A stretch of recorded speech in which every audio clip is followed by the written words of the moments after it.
Welcome to Liminal Radio. I'm Hatter.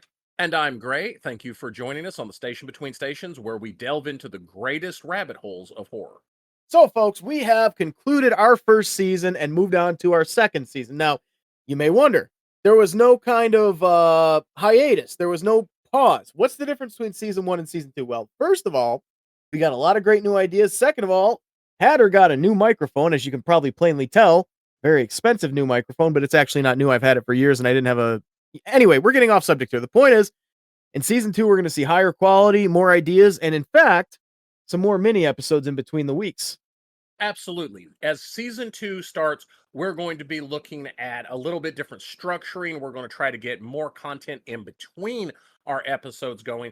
So if you're listening to us on any of the other podcast apps like Spotify or whatever, make sure that you are checking us out on YouTube because that's where a lot of our extra content is going to be. So we're going to be having some short 10-minute episodes, trying to have a whole lot more shorts in the more minute, 2-minute kind of variety. So make sure you're checking us out there. This is going to be season two, kind of starting a whole new era for the podcast. Indeed. Anyway, today we're talking about a particularly fun one. It's not going to put you to sleep, I don't think. Dreams. And I love discussing dreams in horror because both dreams in the horror media are just an absolute staple of the media. I mean, you almost can't talk about horror without there being some kind of dreams, whether it's a dream sequence, a dream scene, whether the horror itself has something to do with dreams. Of course, you can't discuss dreams at all in horror without discussing Freddy. So, of course, that was the entire genre or the entire series based in the genre off dreams. Dreams are just intricately linked to horror, and also dreams are the scariest thing that most people experience in their daily lives. When you say Freddie, you mean Freddie Mercury, right? People dream about him. Although I think those are kind of different dreams and probably don't fall under the category of horror. You never had that dream where Freddie Mercury's chasing you with a knife? I mean, I had the one where he pops out of my chest like a chest burster, but I'm not really sure that counts as horror because I was kind of into it. Fair enough. So, which Freddie were you talking about? I mean, it's kind of depends on what I ate the night before and whether or not I have indigestion. It could be anybody. Just anybody named Freddy. Fair enough. You always want to remember every town has an Elm Street. And a Maple Street, just to throw it in there. There's probably a couple Crystal Lakes out there too. Almost pertaining to nothing, but I wanted to point out that I live very close to a town called Lake Jackson that does not have a lake. So if you were to live near a Crystal Lake without a lake, I think that that would be ominous, but I would believe you. There is Lake Jackson, actually, but it is very, very far away. There is a Lake Jackson, and there is a town called Lake Jackson, and they are across the state from each other. This almost kind of seems like one of those situations where like the lake is there, but it's in another reality, perhaps in a dream.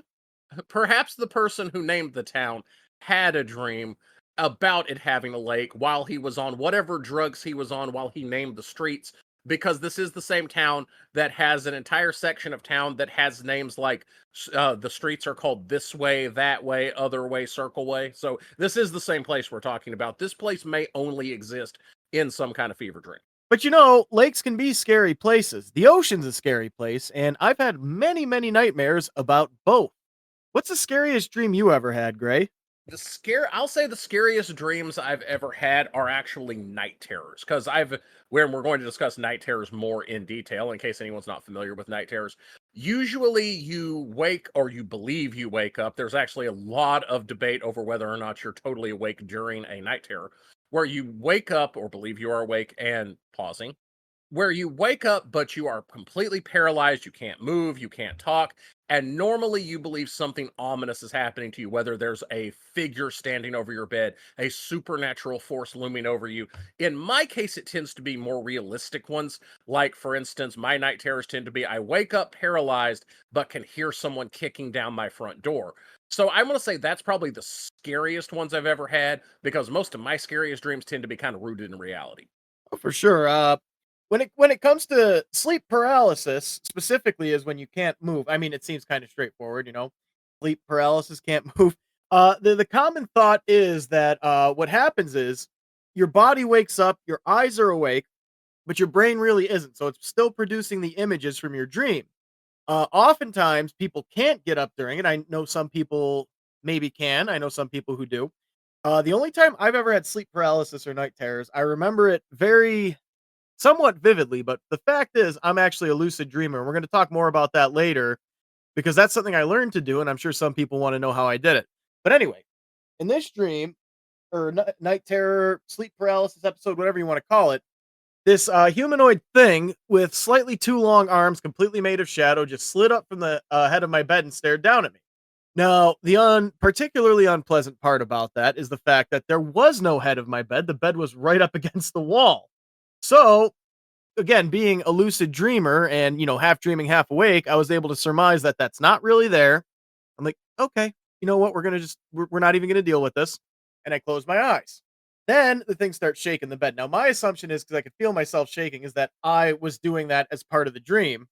But yeah, in general, not a pleasant situation, but if you know it's actually a dream, yeah, you still feel the anxiety and the fear. But if you know it's a dream, it's not like you thinking, I'm gonna die, because you know you're probably not gonna. Now, I do think it's interesting that we do, you meant pausing. Now, I do want to mention that you mentioned specifically sleep paralysis demons, which that's often what those figures are called. In your case, yours was a supernatural figure with long limbs. Sometimes people see the Hat Man. The joke is always about the Hat Man, that if you take too much Benadryl, you'll have a sleep paralysis episode and see just a guy, a shadowy figure with a old-fashioned hat and a long trench coat. So sleep paralysis demons are absolutely a thing a lot of people experience. Not something I've ever specifically had. But another thing I wanted to mention is you brought up the idea that with sleep paralysis that you are, somewhat awake, but that your body isn't active.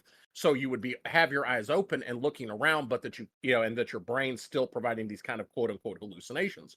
Here's my thing. I think that doesn't happen as much as people think it does. I think that's what we feel like is happening. But I feel like if you were to do a sleep study on most people with sleep paralysis during that, and you had a camera on them throughout all night and had people watching them, I feel like during that time that they think their eyes are open, that they think they're awake, they're still stone asleep. I really think we're just dreaming we're waking up most of the time and not actually waking up. Although it would be really interesting to actually test that and see if there really are episodes of these people who have sleep paralysis, laying there in bed with their eyes open, unable to move. I'm sure someone has done this study, but I haven't ever found it. And I do actually look up dream studies because I'm a giant nerd. And so I've never seen where anyone's done this study, and I really want someone to do this because I need to know. I just remembered another similar, I don't know if we could call it sleep paralysis, but another similar situation of something that happened to me once when I was, this must have been like 2014, 2015, because I was still roommates with a family member, and I have something relating to them to talk about in just a moment. But I opened my eyes in this dream, and I see my arm, like, not severed, anything scary like that, but my arm's lying next to me, and I'm looking at my body basically, and no matter how I move my head around or anything, all I can see is just the image of my arm lying next to me on my bed. And in this dream, I'm thinking, oh my God, something's wrong with my vision, to a point where the last image I saw is the only thing I'm ever going to see. And in the dream, I was up walking around trying to get help. But when I woke up, I saw the same thing. When I actually woke up, my arm's sitting there and I moved it. I'm like, oh, thank God. But that was a weird situation, I'd say. Oh, absolutely. And the idea of there being weird ways to kind of test to see whether you're actually asleep or awake or not is something we're going to discuss in more detail, like reading in dreams and that sort of thing is something we're going to talk about. There's a television series called Evil, which is all about this priest and this cop who are kind of partners and try to solve crimes. And there's always this idea of whether or not things are really supernatural or whether they have a logical explanation. And a lot of it they leave very ambiguous, and that's kind of the thing of the skeptic versus the believer. And in one of these episodes, the woman has a sleep paralysis demon, and she's trying to figure out whether she's just dreaming it or if she really is paralyzed and seeing this. And one of the things she does is she puts a note above her bed on the ceiling so that she can look at it. And when she looks up at it, she can't read it, thus telling her that she's in a dream and not in a waking mindset with her real eyes. So I thought that was really interesting as a way for her to prove whether she was actually awake or not. And like I said, we'll get into the whole reading in dreams because I feel like there's a whole thing going on. Well, here's another interesting way to shake someone out of a night terror. Results may vary, folks. I'd be careful with this. But I mentioned before that I had a family member who was a roommate with me for a while back in like from about 2013 to 2016. And this family member had those kind of episodes, but his were particularly bad. Like he would wake up and he'd go come barreling out of his room screaming in the most realistic, blood curdling, terrified scream you've ever heard. And most of the time he didn't know what he was screaming about. A lot of the time just hear him, help, help, oh my God. And sometimes, what is it? What is it? Oh my God. And one time he told me that one of the things he saw was that his blanket had changed colors. So I'm not sure exactly why that was scary. But at one point I said to him, we're going to call him Ben, just pick a random name. I hear him screaming and I have work the next day. I'm like, oh God, not again. It's about 3 a.m. And I scream, Ben! He's like, what? I said, you're dreaming. He goes, okay. And he just goes back to bed. And your mileage may vary on that, folks, but it worked every time I tried it. Interjecting.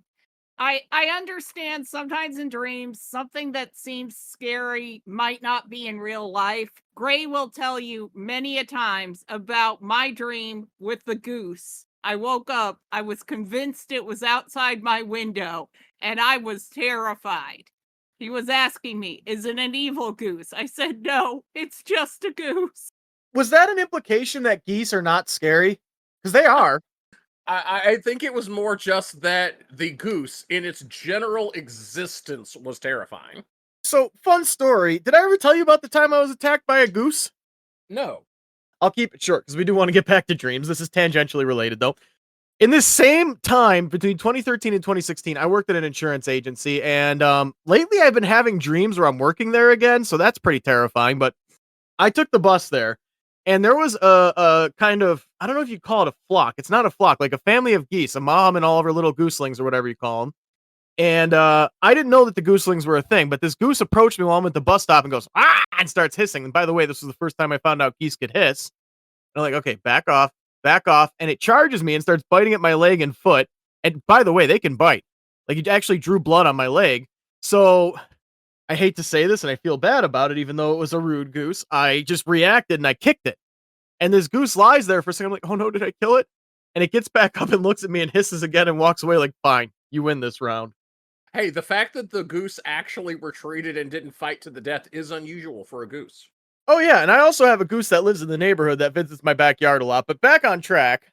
Well, actually, and one thing, speaking of in dreams, whether or not something is scary or not, and whether it makes sense for it to be scary or not, I want to segue a little bit into hallucinations because I have an interesting fact about certain different types of hallucinations that relate to this. And of course, as we're discussing dreams, we're going to be discussing hallucinations, which could be said to be waking dreams. There are different ways a person can hallucinate. One of the most common is to have something like schizophrenia. However, there are other disorders, and I'm a giant psych nerd, so I love just looking into all the different weird disorders. And there are some things that cause you to just visually hallucinate. And there's one that's really famous called Charles Bonnet syndrome. And this is where you will have vivid, I mean, you cannot tell the difference between them and reality, visual hallucinations. And one of the questions is, okay, how do we tell if a person has schizophrenia or Charles Bonnet syndrome? And a person who has schizophrenia, they will experience it more like a waking dream. They will see a person standing at the foot of their bed, but they will know things about, they will know who that is. Oh, this is my aunt, or this is a person who wants to hurt me. They'll have feelings about that person. They will have information about that person, much like you would in a dream. If you see a stranger, you'll know who they're supposed to be. You'll know what part they're playing in your dream. Whereas Charles Bonnet syndrome, that's the thing where someone will be standing there and you have no clue who they are. It is strictly a disorder of your visual cortex. There was a guy who had it that was sitting there talking to his adult daughter and kept asking her, who is this guy with you? And she was super confused because there wasn't a guy with her, but he was clearly seeing a young man standing next to her, but he didn't know who he was. He didn't have any feelings about him. He wasn't afraid of him. He didn't know who he was supposed to be. He was just seeing a guy who wasn't there. Versus if you're a schizophrenic, you're more likely to go, hey, this person is following you. This person makes me very uneasy. I think that this might be your boyfriend, whatever, but you'll have these educated guesses about who you're hallucinating, whereas different types of hallucinations are going to manifest differently. And I always thought that was really interesting, is you can kind of tell which kind of hallucination you're having based on how much backstory you have access to. Oh yeah, and I do know a little bit about Charles Bonnet syndrome. There was a creepypasta about it that I read a while ago. I did some reading on it, and it occurs quite often in people who have visual impairments. Like if they have partial vision loss and either their vision is blurred or parts of their vision is missing, they will often start to kind of their brain kind of fills in the gaps. It's not an issue with their psyche. It's the fact that that's just the way your visual cortex was intended to work, and it'll kind of generate images to fill in the blanks. Absolutely. So, circling back a little bit to our outline, we've kind of gotten ahead of ourselves, but that's fine. We're going to get there eventually anyway. I want to talk about the meanings in dreams and what we can interpret from dreams, both the outdated beliefs of what we once thought we could interpret and kind of the more modern, actually more clinically sound ideas that we have about dream interpretation. Yeah, a lot of that started with the workings of Sigmund Freud, who was a real Sigmund fraud, if you ask me. Well, I've got really complicated feelings about Freud in that a lot of what he had going on was really bizarre and really possibly nefariously intended. But at the same time, he did kind of create the entire field of psychology and introduce science into people's mental health. Whereas before, if you felt you were having a mental issue, you might believe you were possessed, you might believe you need to go speak to a priest. So, starting to introduce the scientific method to psychology was pretty good, even if the dude himself was highly questionable. Oh, absolutely. I'm not saying he didn't start some great things. I'm saying that most of what the conclusions he came to were very, I guess the simplest word I can use is strange. Because he grew up in a time in an area where they were extremely repressed and particularly about sexual stuff. Like, for example, where we get the words white meat and dark meat when we're talking about poultry, that comes from those times because they couldn't say leg or breast because it was considered inappropriate. So that level of repression probably led to a lot of the things he interpreted, things that were on his mind that he couldn't really, I guess, talk about, and he had, kind of what's the word I'm looking. There are a few things that we do with our brains when we don't want to face something that we might be thinking or feeling, and I feel like he was doing that. There's sometimes when we decide we hate something that actually is not something we hate, it's something that we're interested in, and we decide that we hate it and make up all these rules about how it's evil. There are wild things like this, and I think in no small part that was why Sigmund Freud's teachings were the way they were. Oh, absolutely. Victorian repression 100% had a lot to do with why Freud thought about the things he thought about and assumed everything was the way it was. We can actually really look at how, as you said, the fact that there were certain things they weren't even allowed to talk about. You mentioned white meat and dark meat. Another thing is the whole idea of why tablecloths exist because you need, and table skirts, because you needed to cover up table legs because legs were considered very taboo and sexy. And the idea was that if you even showed a table's legs to a man, he would become overcome with lust, and it was considered inappropriate. So the idea that that guys were so bricked up they couldn't even handle looking at the furniture, I definitely think tells you a lot about Freud and why he got so obsessed with sucking on cigars. To be fair, some of those tables from the Victorian age with all those carvings are really sexy. Fair enough. Well, and whether we're talking about Freud or other dream interpretations, a lot of stuff when it comes to dream interpretation is kind of debunked because there would be things that were very, very dependent on culture. Like, I remember when I was taking my first psych class, and they were talking about some of these, and they didn't really mention that they were kind of out of fashion and debunked now, but they were mentioning these different things you can interpret from dreams. And one was that if you saw lilies in a dream, that represented death and meant you were thinking about death. And my first thing was to raise my hand and go, yeah, but I didn't know that. I didn't know lilies had anything to do with death. Of course, since then I've learned the thing of, lilies being a popular Victorian flower at funerals and that sort of thing, but that was never a thing I ever saw at any funeral. So if I had ever dreamed about a lily, that wouldn't have had anything to do with death, because in my mind, it doesn't have anything to do with death. It's just a cool white flower. So there's a lot of stuff like that where they would say, oh, well, if you're dreaming about this, it means this. If you're dreaming about this, it means that. Whereas I really don't think those are really valid. Although, even in modern interpretation, there are certain things we can talk about that say, okay, if you're having this dream, it probably does mean you're dreaming about this. Like one type of dream I've had is where I'm being attacked by someone and I'm unable to defend myself. I go to grab a firearm and pull the trigger, and the trigger won't pull, or it doesn't fire, or I go to hit someone who's attacking me and my punches do nothing. And that's generally a fear of powerlessness, not so much a fear of attack. So you have a lot of different dreams that translate to powerlessness. Actually, fear of powerlessness. Actually, I think like half the dreams usually are considered to relate to powerlessness, which probably just tells you a lot about what most of us are struggling with. Oh yeah, well, consider the state you're in when you're dreaming. You're sleeping. You're in your bed. Somebody comes in your house and decides to, we're not on TikTok. I can say it. Shoot you in the head. They're just going to be able to do it. Which probably does help explain the night terror I've had of dreaming someone is invading the house while I am asleep. Although we'll get to kind of common dreams that all of us have a little bit later, but but as part of this and discussing kind of dream interpretation and what different dreams mean, I wanted to point out the weirdly common dream of your teeth falling out because I feel like everyone's had that at some point. I have many, many times. Now, I have heard multiple interpretations of what that dream represents. One is that it, again, represents powerlessness, but that's just because everything represents powerlessness when you're talking dream interpretation. Another thing that it absolutely can represent is some kind of body dysmorphia, that it's sort of representing your discomfort with your body in one way or another, and it's manifesting in the fear of your teeth falling out, and that's kind of the representation. So I think that's also an interesting way to look at that particular dream if you're having it. It might be worth analyzing that. Am I having some kind of dysmorphia about my body? And of course, in case you're unfamiliar with the term, dysmorphia just means a feeling of discomfort and kind of rejection of something about yourself. Interjecting. And in my case, I had that dream once, but that was because that day I literally had to have a tooth removed because it was broken. So that was more of just a rehashing of the day's events. Yeah, more or less. And I think quite often the crazy dreams we have are related to something that's, it's more directly to something that might be on our mind, something that happened during the day. And oftentimes, even things that you're not thinking about that are just kind of on the back of your mind. I'm not sure I even believe something like the subconscious exists, but, you know, I guess that would be the term you would use just for things you're not directly thinking about, but are at the back of your head. And that's a great segue to talking about another really interesting psychologist who had a lot to say about dreams, which is Jung.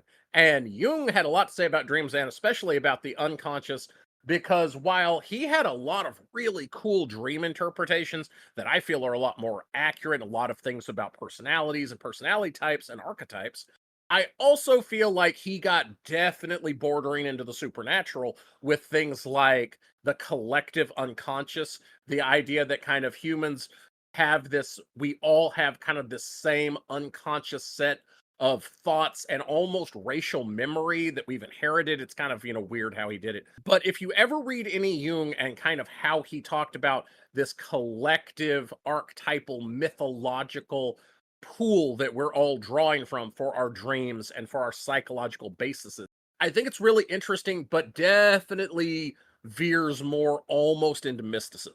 Well, on that note, I got an interesting one for you. Tell me if you ever had this dream before and if this is in the collective unconscious. You ready? Ready. So you know about the tooth dream, of course. I have had this dream. It's not a common one, but it's happened a few times, wherein have swallowed a hair, like from my head, and I'm trying to pull it out, like it's down my throat. And part of it isn't. I'm pulling it out, and there's just too much of it to pull it all out, and something snags, and I can't pull it out. Now, either at this point, I usually either wake up or I continue, and other things start to come up. At one point, it was a collection of tiny bones. At another point, it was a massive ball of hair. Have you had that one? I have not had that one. That is a very unique and interesting dream. I haven't actually heard that one before, but I can see how that one would develop. Yeah, you'll have that one now that you've heard it. I am going to take special precautions to make sure I do not have that dream because it sounds disturbing as hell. And the precautions that you can take to make sure you don't have certain dreams is something we'll discuss a little bit later whenever Hatter gives us a mini lesson on how to become a lucid dreamer. And how? All right. So for our next segment here, I wanted for me and Hatter to talk a little bit about some of the dreams we've had and how they kind of relate to some of these bigger themes we're talking about and how they kind of are just in general good examples of horror in dreams. Because as I stated at the top of the show, dreams are the most horror most people will experience in their daily lives. So Hatter, what's one of the first dreams you want to talk about that you've had? Well, I'm going to say this. If I don't think that there is a collective unconscious, because most of my dreams, I don't think anybody else has had. But Why don't we start with me visiting alternate realities? How's that sound? That sounds fantastic because there's another dream that most people are very familiar with, or at least the story of a person that I want to get to that will relate to this. So hit us with your alternate reality dream.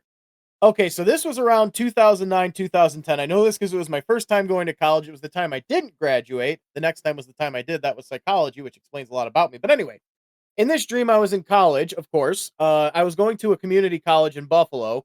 I don't live there anymore, folks, so don't bother trying to, to dox me. But in this dream, e- everything seemed like normal. Like it wasn't like it is in real life, but it felt normal in the dream. And there was some weird stuff going on. Like, first of all, there was constant mention of some war. And nobody was really clear as to what happened. But in the dream, it just, again, it felt like part of life. And from what I've been able to piece together in analyzing what I remember from these dreams, it was a war that took place on American soil. New York City, my guess is, was completely gone, and the city of Buffalo had become kind of what New York City is. It's like a a commerce center. It's a place where a lot of people go to visit, and a few other weird things. Like there were people that I knew in this dream who in real life were very different. Like one person, he's one of my best friends. I've known him for God, like 15 years. Oh my God. Anyway, moving on before I feel old. I've known him for like 15 years, but in the dream, and even at the time I'd known him for 3 or 4 years, in the dream, I barely knew him. He was just some guy. And like I had no connection to the real world where I was thinking, hey, I should know this guy. And this was before I was very good at lucid dreaming. We'll get to that later. Another member of the cast at the school was somebody I don't actually care for and never really did. But in this part of the dream, he had stolen my backpack where all of my stuff was, and I was trying to get him. This was, by the way, I should mention, this was over the course of very many dreams. This wasn't just one dream. This was a dream I was having continuously for, I want to say, almost a year. So in this dream, as I mentioned, everything was a little different. There were computers, and it wasn't like Fallout old school, but it was at a time when Windows 7 was about to come out, and these computers felt like Windows 95 computers. The bus transit system was, again, I mentioned that Buffalo was a lot like New York City. The bus transit system was good, which is how you know you're not in Buffalo. And just all these weird little mentions of things that had happened, like again, the war, certain attacks, gang wars throughout the world that weren't really gang wars, they were really more like faction wars. When I woke up and thought about it, it was weird stuff because normally, like when I have a weird dream, it's very weird, but this one wasn't weird. This felt like a real world. And when I was having these dreams, by the way, just one of them felt like it was like a full day or even a couple of days. And normally in my dreams, they go pretty quick. So, I don't know, part of me is convinced that I visited an alternate reality in this dream, and I choose to believe that because I have a whimsical side. And that is so fascinating because I do feel like a lot of people have had that experience. Listeners, if you have had those dreams where you feel almost like you were visiting a real place, let us know. Give us kind of your story about feeling like you've visited an alternate reality. One thing I want to kind of talk about that reminded me of whenever you first told me that story is a story that I want to say was originally on Tumblr or Reddit or someplace like that, where this person was talking about this situation where he was going through college, he got married and had a kid and bought this house. And the problem is in his house, there was this lamp and he kept obsessing over this lamp. I mean, he's just going on living his life, doing all the normal things we all do. But every time he goes into his living room, he keeps staring at this lamp and he knows there's something wrong with this lamp. And eventually he's sitting there staring at the lamp and it gets weirder and weirder and weirder. And then he wakes up, realizing that he's still in college and everything that had happened to him had all been a dream. This wife, this kid whose name he could tell you, all this life that he had just had in this dream that he remembered perfectly, that seemed as real as reality. Turns out the entire thing was just a dream. And he's like literally sitting here mourning this entire life he just had in a dream. I know that when I was younger, I had dreams where when I woke up, I was like, "Oh man, I didn't get to see what happens," or "I want to do that again." But I have another one that I read about. I don't know exactly where on the internet, but a similar idea. Little scarier though. The guy apparently he had gone to his friend's house to help him move up. I think it was an armoire, something like that. Like some kind of big piece of furniture from upstairs to downstairs. And at the end, I'll just truncate it. I'll cut out all the middle stuff. At the end of the day, the armoire went flying down the stairs and pinned him, and he died. And he woke up in his bed. The next day, he wakes up at the exact same time, and his neighbor calls him and says, "Hey, can you help me move this armoire?" And he said, "No, I don't know if it's true or not. This could be completely made up, but still interesting." Well, whether it's made up or not, that is at least the depiction of a very smart man. Because if I had had a dream in which I died doing a thing, I am definitely not doing that thing that day. Where I work at a lumberyard, and there are just giant boxes sitting around all the time. Sometimes they have stuff in them, sometimes they don't. And there was a time where I walked through the warehouse, and there was this box big enough that I could have got inside it. I mean, it's a huge box sitting in the middle of the warehouse floor, and written on it in Sharpie is the word trap. I do not know how it got there. I do not know why. And I don't know what's in it because I did not go near that fucking box the entire time it sat there until late, like several hours later. I walked back and it wasn't there anymore. But I wasn't going near it. I didn't touch it. I didn't even get on that side of the warehouse until that box was gone because it was clearly labeled, and I am smart. Did you notice any of your coworkers missing after this? Not that I remember, but I might. But if it was a trap, it may have been one of those reality-altering ones where I will never remember them. On the thing of not trusting weird things, Sharon has a story she's going to interject real quick. Okay. Okay, so back when I was working IT, I ended up doing some time working at an abandoned pacemaker factory. It was an entire campus. It was huge. The main building was 300,000 square feet. And it was the creepiest place. It had been abandoned for over a decade. And I could tell you a lot of stories, rooms completely covered in spiders' eggs, occasional dead birds that would end up in the middle of a building in rooms with no windows. The fact that there was probably somebody living up in the air handler room on the second floor. It gets creepier and creepier. But one day I was working in the cafeteria, and it was a full-on like restaurant style cafeteria. And in the back there was a lot of like electrical boxes and all the stuff I was working on. So I had my bag with all my tools, and I had out my electrical tape, and I dropped it. And the tape goes rolling all the way across the kitchen into the walk-in freezer, which was left open for some reason. So it's dark in there. I mean, like, a foot in, you can't see anything, but it's fine. I got a flashlight. I'm about to go in and get my tape. But then in the depths of the freezer, I hear this knock, knock, knock. At which point, having seen many a horror movie in my life, I decided I could get more tape. I then grabbed my bag and left. And this is the story of how Sharon did not end up in a horror movie. Yep.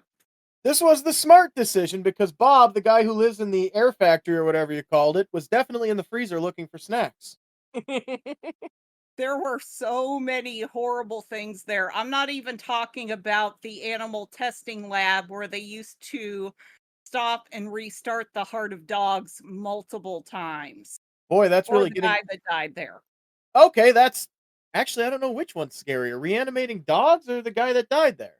Apparently, the guy that died there is the least scary story because it was literally just a security guard who had a heart attack. Imagine that.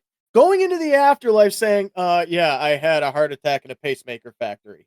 I had never thought of how ironic that was until you just said that. Yep. Oh, and the shipping bay was full of bats. I like bats.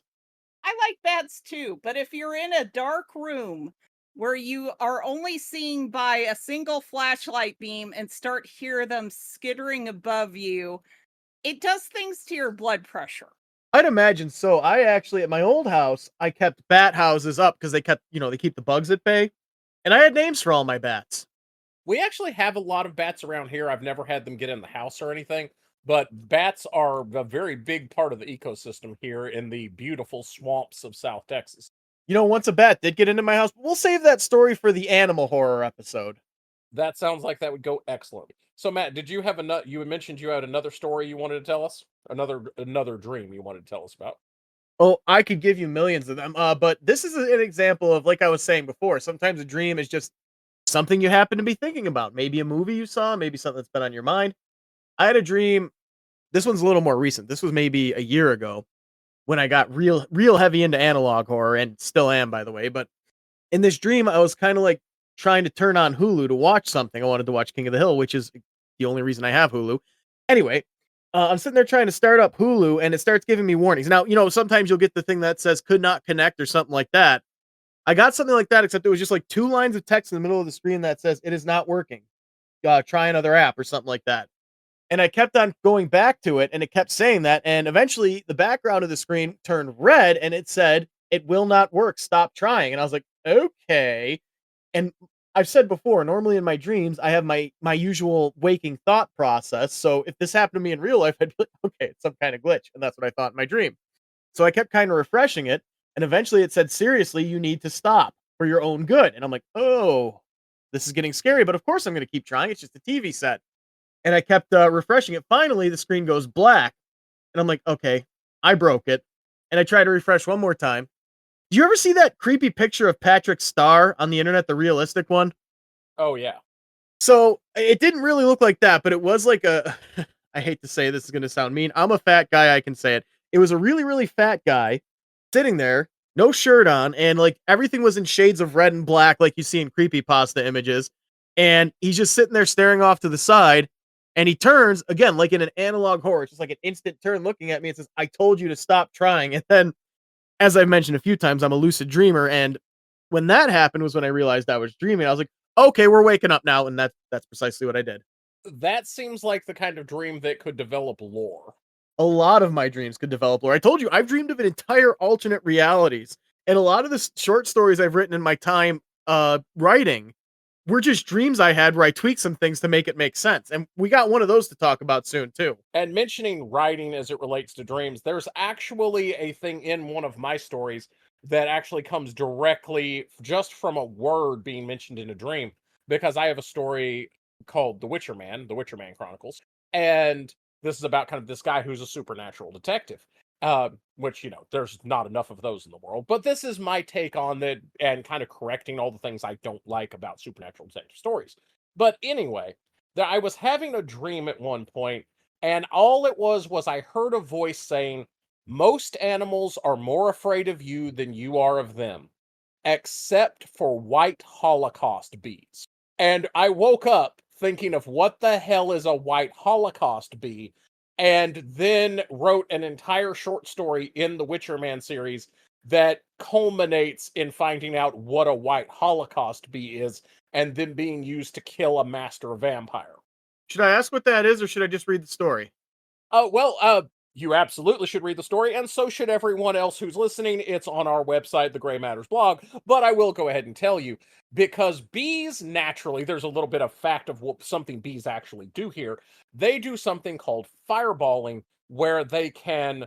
We lost some audio here, folks. I'll explain what happens. Basically, Japanese honeybees have the ability to vibrate and raise the temperature of whatever it is they're around. So they'll all form a ball around a Japanese hornet, those giant, horrible things that shouldn't exist, and raise the temperature to within 1 degree of what they can handle. But what the hornet can handle is actually less than that. So the hornet dies, they survive. So basically, bees raise their body temperature in order to kill things. White Holocaust bees, the fictional magical bees in my story, basically have the ability to explode into white hot molten slag.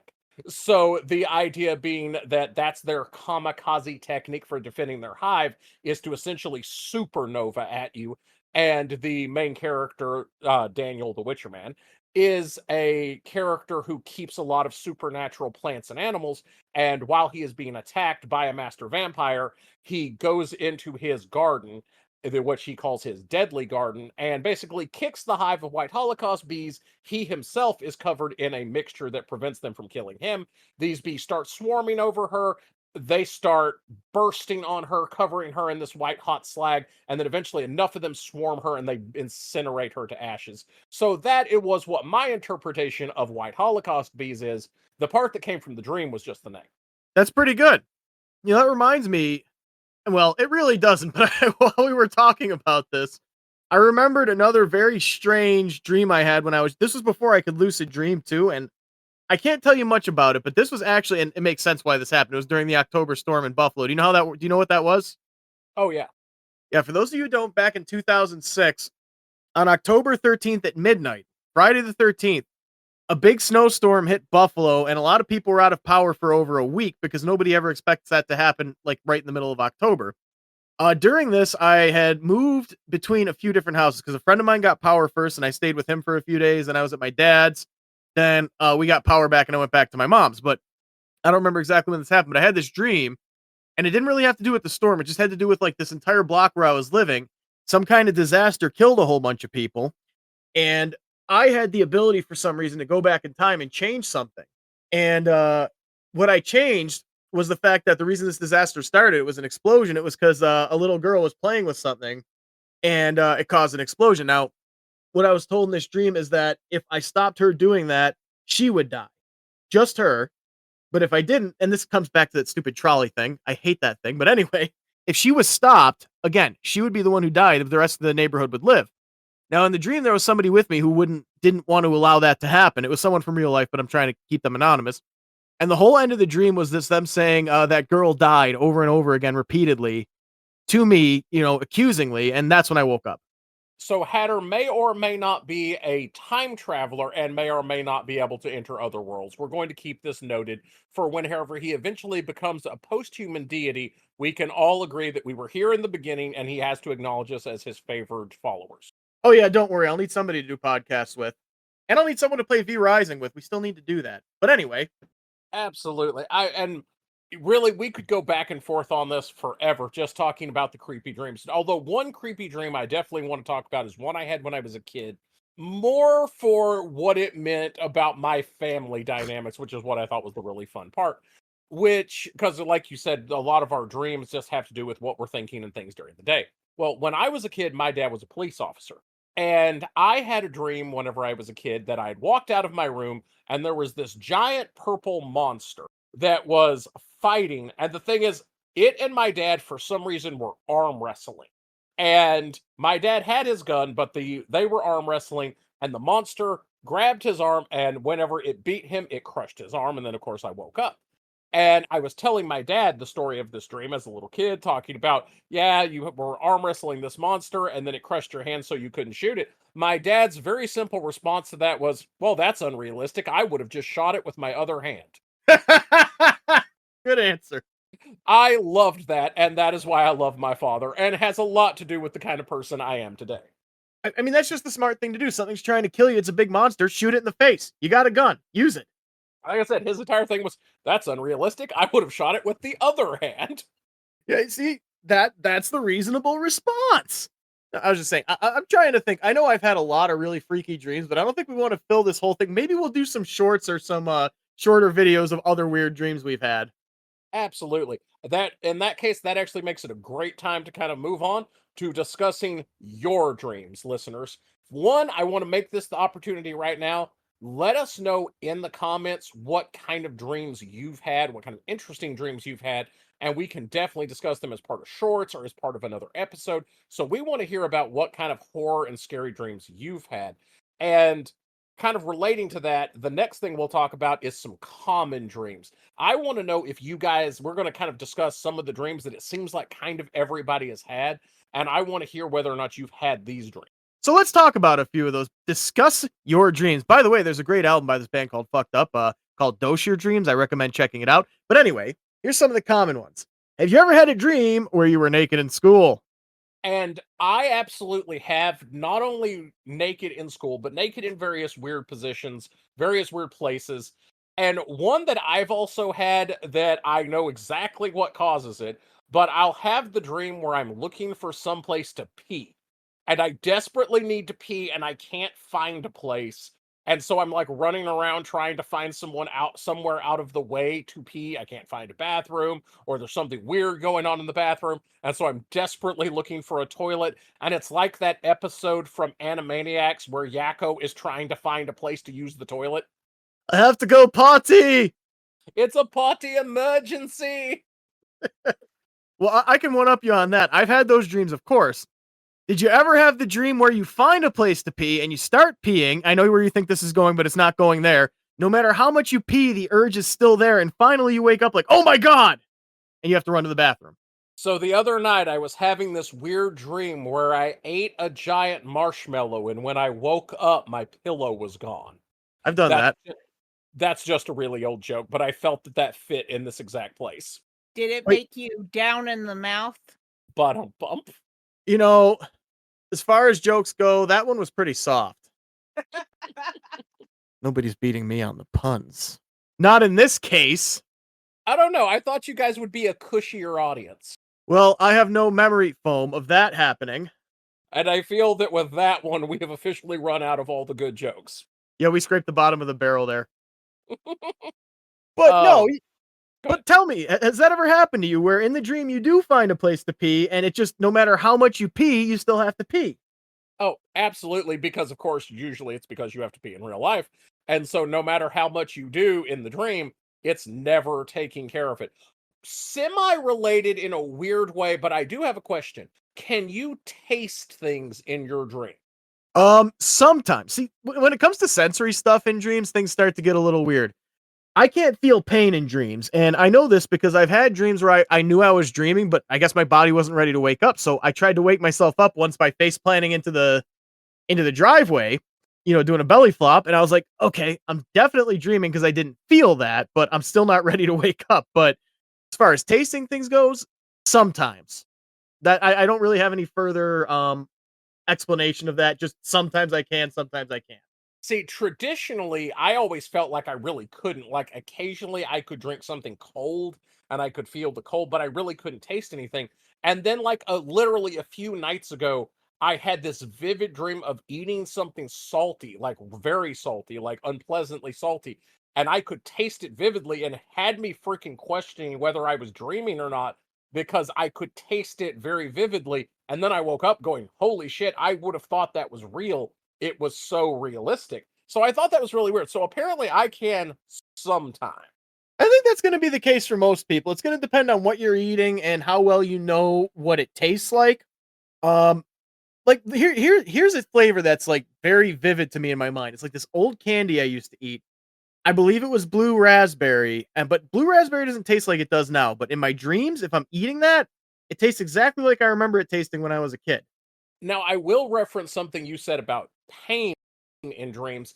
And I do feel like most people probably have the same thing that they don't experience pain, or at least not very much pain in a dream because of the classic thing of pinching yourself. I actually have a funny thing about that because usually, whenever I'm in a dream, or I think I might be in a dream, I'll kind of, everyone always says the pinch yourself to see if you're dreaming because you won't feel the pain. The problem is, whenever I pinch myself, I have very kind of tough skin. My wife jokes that I have old tomcat skin, so I can pinch myself and I really can't pinch myself hard enough to cause pain. So one of the things I used to do and still do, if am being perfectly honest, is I will bite myself lightly because of course I know I can bite myself hard enough to, draw blood if I were to actually do it.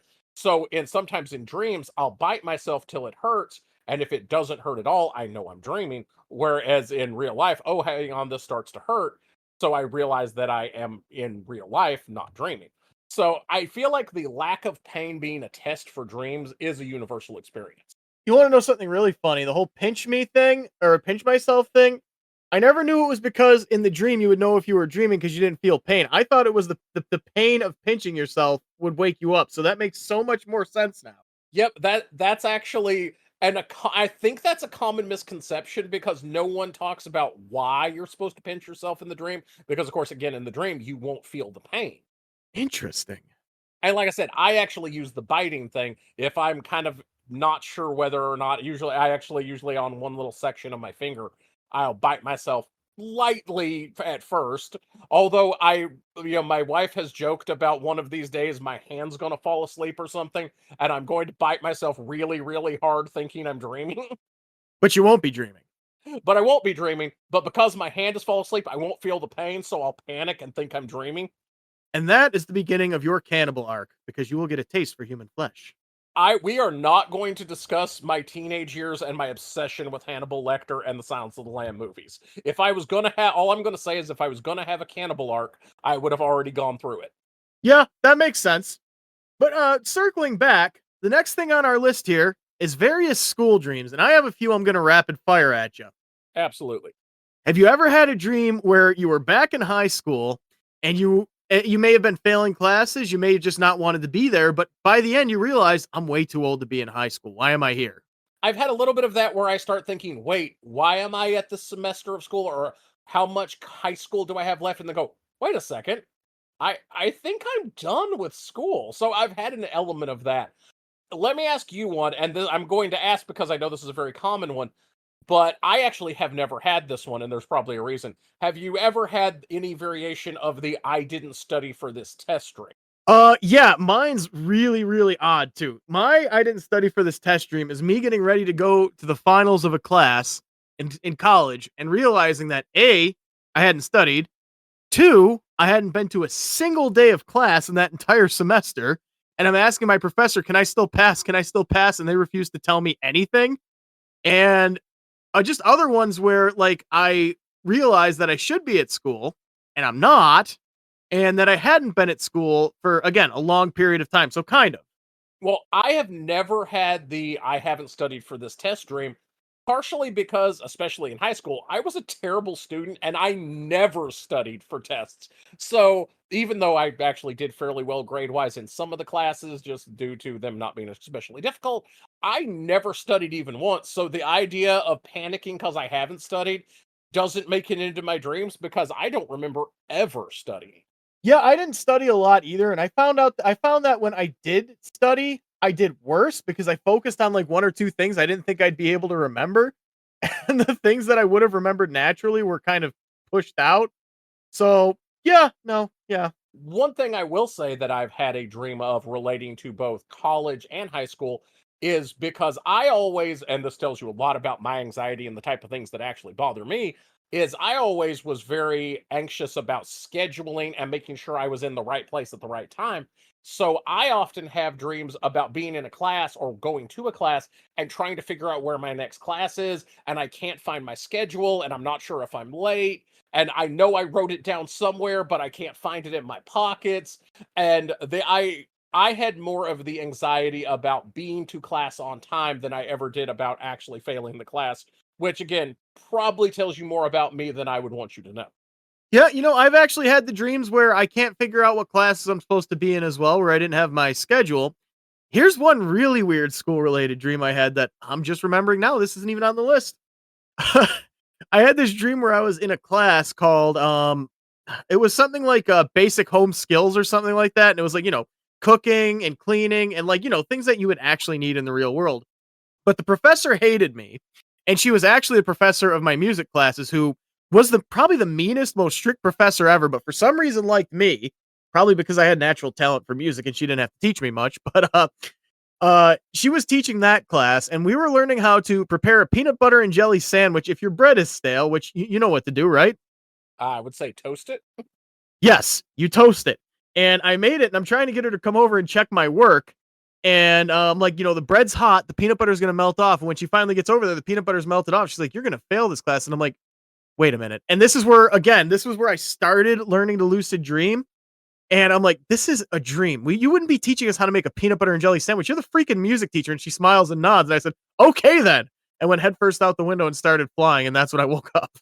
Which actually leads us perfectly into another really common dream, which is dreams of falling or dreams of flying. I would rather do the latter than the former. Oh, absolutely, and I think most people would. One of that's actually I don't really have the falling dreams. I've never really had that one, especially myself. I do have flying dreams, although normally it's whenever I start tilting toward lucid dreaming that I'm walking and I'm thinking, "Hey, I wonder if this is a dream." So I start trying to fly. Although weirdly, whenever I'm usually doing that in a dream and I'm trying to fly, I have trouble getting off the ground. So I'll like fly a little bit and then kind of end up not being able to get lifted. So I end up almost jumping with extra lift. So I just now realize that that means in my dreams I fly like a chicken, which is really weird. Yeah, I've had a few, like a lot of flying dreams I've had were me trying to get up, just that, trying to get up off the ground and just not being able to figure out how. And sometimes it's that I have to flap my arms harder, and sometimes it's just that I need to focus harder. But I would say that there's roughly a 25% success rate of me actually managing to fly in a dream. I think that probably, again, says more about us than we would like people to know. Yeah, most likely. But but circling back, we already talked about the teeth falling out dream. You've had that one, right? Yeah, absolutely. And like I said, that one I feel is very universal. And one of the theories is it has to do with body dysmorphia. And I feel like I don't know anyone who's never had at least some level of body dysmorphia in some way. So I feel that's probably why, assuming that that is one of the causes of it, that would probably also explain why it's a very common dream. Well, yeah, I used to have it a lot, and back in the day, I was ashamed of the fact that I am a bigger guy, and now my bucket of Fs is completely empty. So I'll go on stream showing off my complete bald spot on my head. I don't even care. So I guess that's probably why I don't have that one anymore. What's funny is you're talking about your bald spot. That's actually why I started shaving my head. When I finally realized that there was no denying my bald spot anymore, I decided, you know what? We're just gonna bick it and call it good. Yeah, I think I'm gonna do that this year. It's less about the fact that I'm trying to deny it. I know it's there. It's more about the fact that I really just don't care. Because like I'm not looking to meet anybody, to date, to find a new job right now. So it's like, who cares? But I am gonna shave it just because I want to see how it'll look. For Christmas, my parents bought me a skull shaver, which for any of our listeners who aren't bald dudes, a skull shaver is a specialized shaver for the top of your head. And they work fantastic. I highly recommend them. Anyone who is bald that doesn't have one needs one. I love it. That's something I'm gonna have to look into. But circling back, we've got two. We've got a 2-for-1 deal here with this particular subject. Have you seen this man?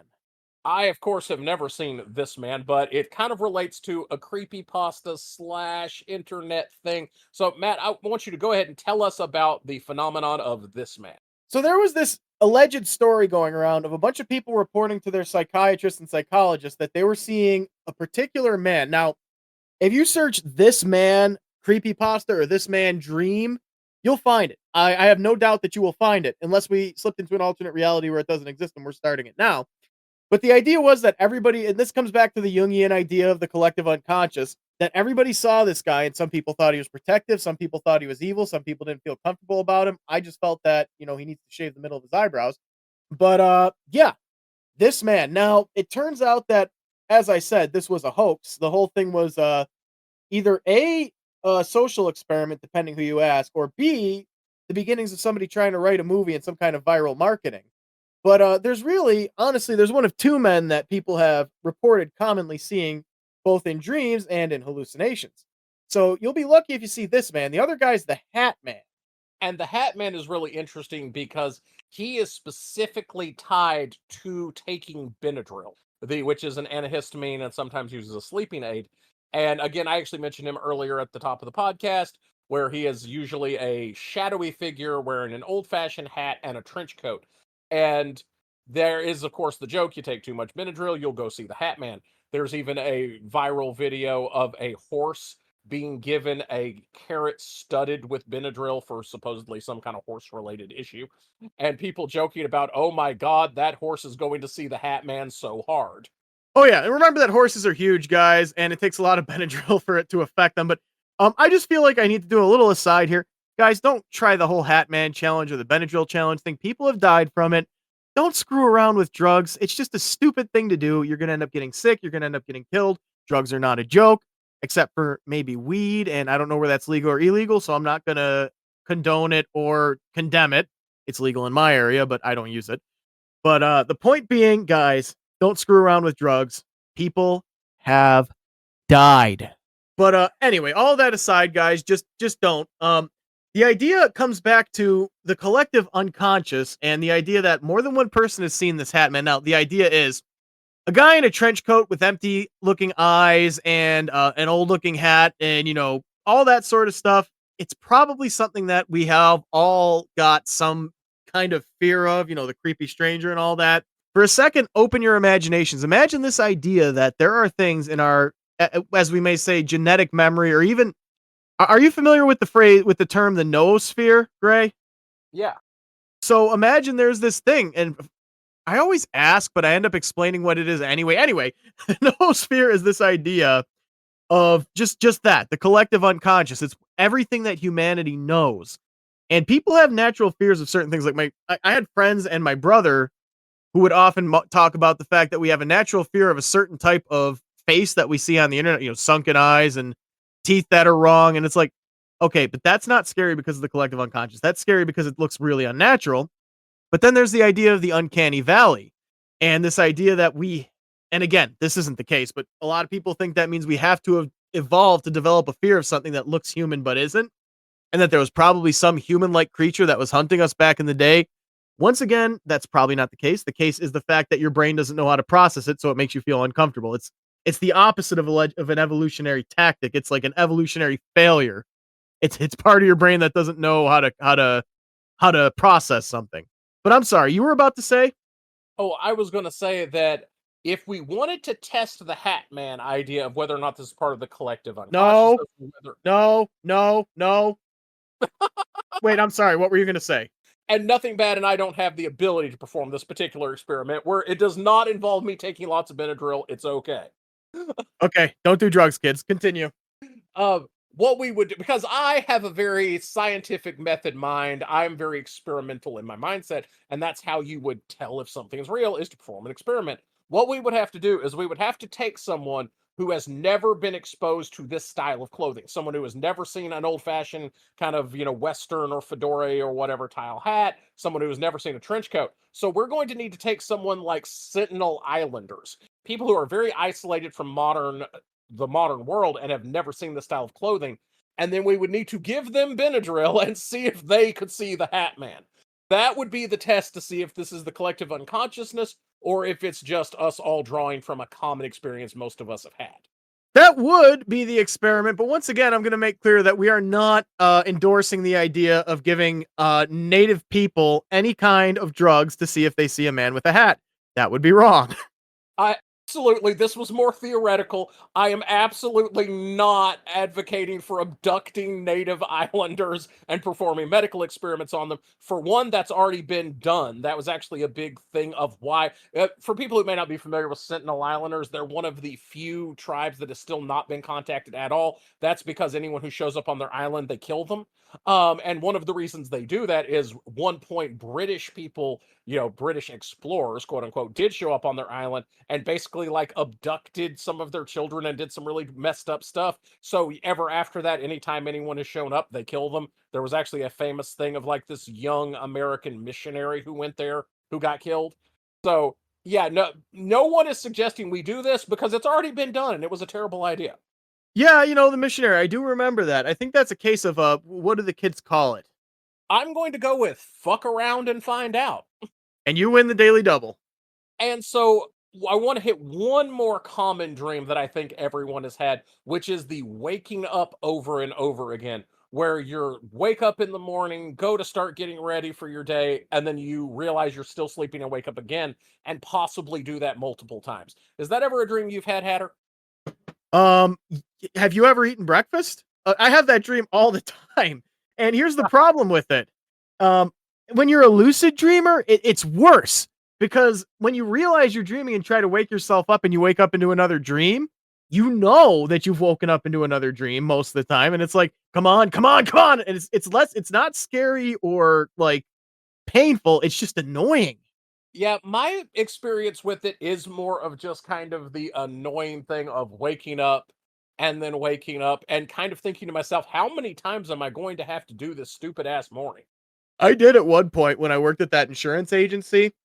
I did that 5 or 6 times where I woke up and got ready and got on the bus, and I ended up calling in sick because I didn't want to do it again. That you don't understand. I'm calling in sick. I've already done this day 5 times.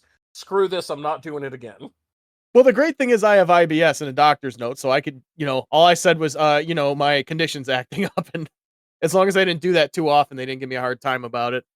Mostly because they legally couldn't. Now, listeners, you've probably heard us mention a few times that Hatter is a lucid dreamer. And if you've ever looked into lucid dreaming, that's something you can actually learn to do and techniques you can kind of study in order to do it.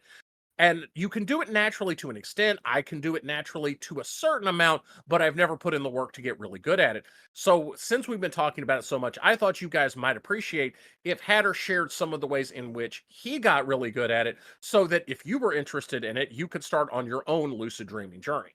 Absolutely. The first thing I'm going to tell all of you, this is very important. Dream journal. I know you've heard that word a million times before and it seems like a useless idea, but let me tell you why it's important when you're learning how to lucid dream. If you wake up from a particular dream, probably about 2 hours after you wake up, even an hour after you wake up, you've forgotten most of the details. But would that be an accurate statement, Gray? Oh, absolutely. I agree completely. Pretty much for me, it's even shorter window. If I was to want to write down a dream, I probably need to do that within 5 minutes, if that, of waking up, because I will have forgotten it by then. So absolutely, speed is key with a dream journal. And that's why I'm gonna say you want that booklet, your notebook, whatever. It doesn't have to be anything fancy. Keep it right by your bed, even under your pillow if you want, and keep a pen attached to it. You want to write this down immediately. And that's important because even after the first few minutes, you're probably going to start losing the important details. And the important details are the minutia, the things that you don't think are important. Like, for example, did you look at a clock? This is one of my tells that I know I'm dreaming. If I look at a clock, not a digital clock, well, a digital clock for similar reasons, but we'll get to that in a moment. If I look at a radial clock, the numbers will all be in the wrong place. This is going to be hard to describe, and I don't think I'm going to be able to, but I'm going to do my best. The hands will be pointed in ways that don't make sense, and there's not really a lot of ways that could happen, but it happens to me. That's one thing. Another thing is reading, and a lot of people, and in fact, I think most people, because I've heard people say it's everybody, but I know that's not true from personal experience. A lot of people can't read in dreams because apparently that part of your brain is shut down. I can. I can look at a piece of paper in a dream and read everything it says, but if I pick it up again and try to read it again, it'll say something else. It'll be perfectly legible, but it'll change. And these are the small details you want to look for. Like, I know people who, when they're dreaming, it's something very, very minor. Like, maybe they move a little faster than they do in the real world. Maybe walking feels different in some nondescript way. But a lot of people don't know about these tiny details because, like I said, when you wake up, you're going to start forgetting. You want to remember those things so you can look out for them. So if you're dreaming, you'll notice them more because they're on your mind, because they weren't just deleted as part of the memory trash that we tend to get rid of each day, particularly when we go to sleep. One thing I do want to interject with, you mentioned reading in dreams, and I feel that that is very different for different people, and I do feel it's based on some reliable factors. Like for me, I can read in a dream, but I can only read really like one word at a time. If I try to look at a piece of paper, I can only read one word at a time, and as I try to go back to previous words, they've changed and shifted around. And I do feel that this might be somewhat based on how people read, whether or not you're dyslexic. For instance, the way that I tend to read a piece of paper in a dream is how a lot of dyslexic have explained to me that they read normally. So in a dream, I read like a dyslexic does in real life. Whereas also I tend to read, I learn to read phonetically, where I sound out each letter and and learn to read the words that way. My wife learned to read more through word recognition, where you just learned what the word looked like, learned that meant X word, whatever, and moved on. And I feel like different ways of reading are probably also going to impact how well you can read in a dream. Real quick aside, did that cough come through? I did hear it a little bit.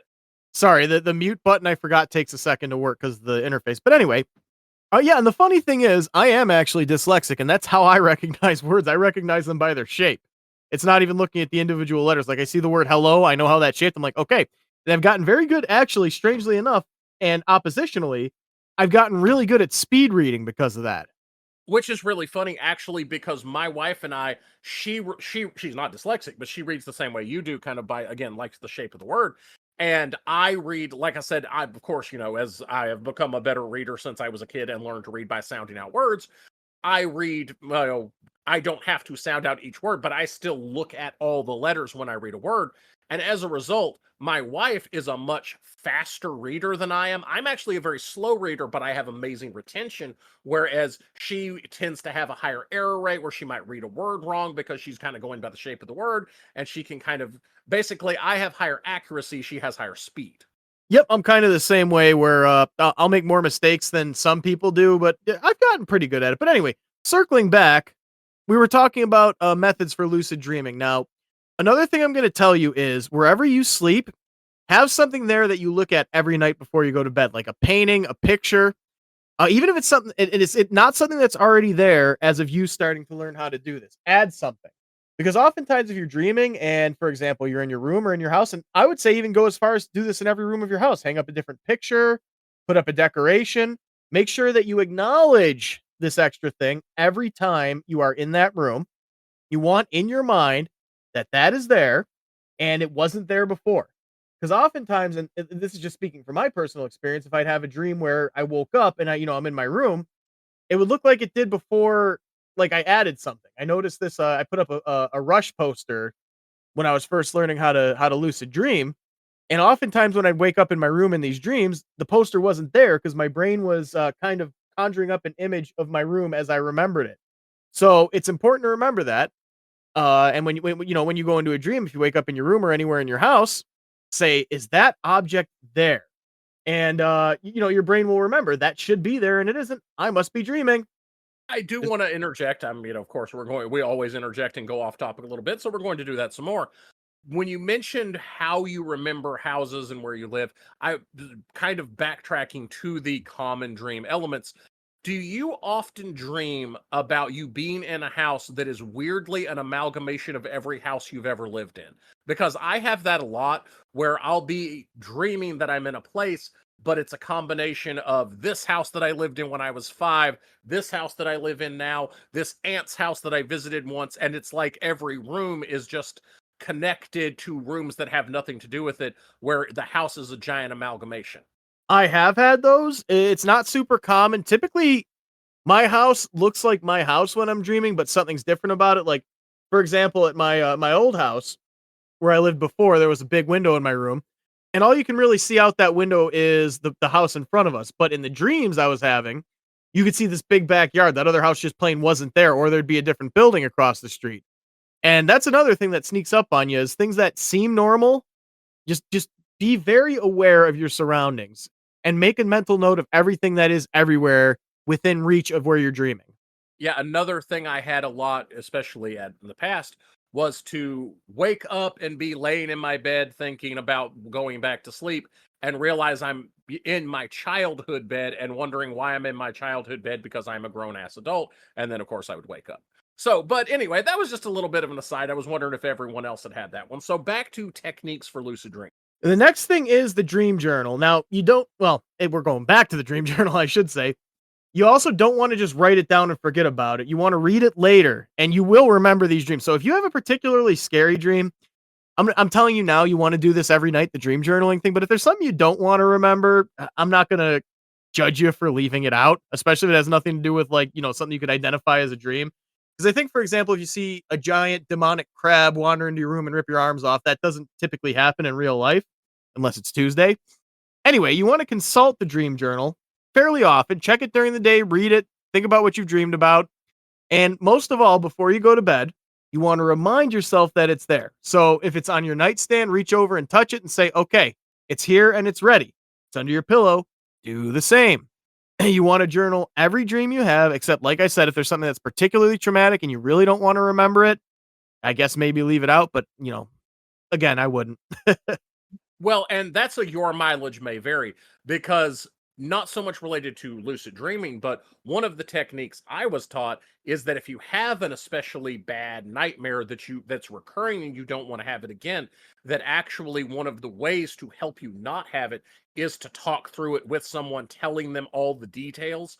Because whenever you expose it to the light, have to remember it, have to explain to someone else why it was scary, it tends to rob it of a lot of its power, because usually dreams are scary in like hard to pin down ways, and when you're actually trying to articulate it you start to see the flaws in it, you start to see how it kind of falls apart, and talking through dreams often is a way to make sure you do not have them again.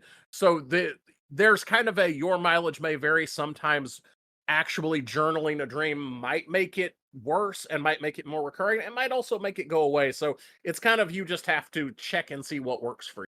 Now, the great thing about me is I don't have a lot of recurring dreams, so that's never been an issue for me.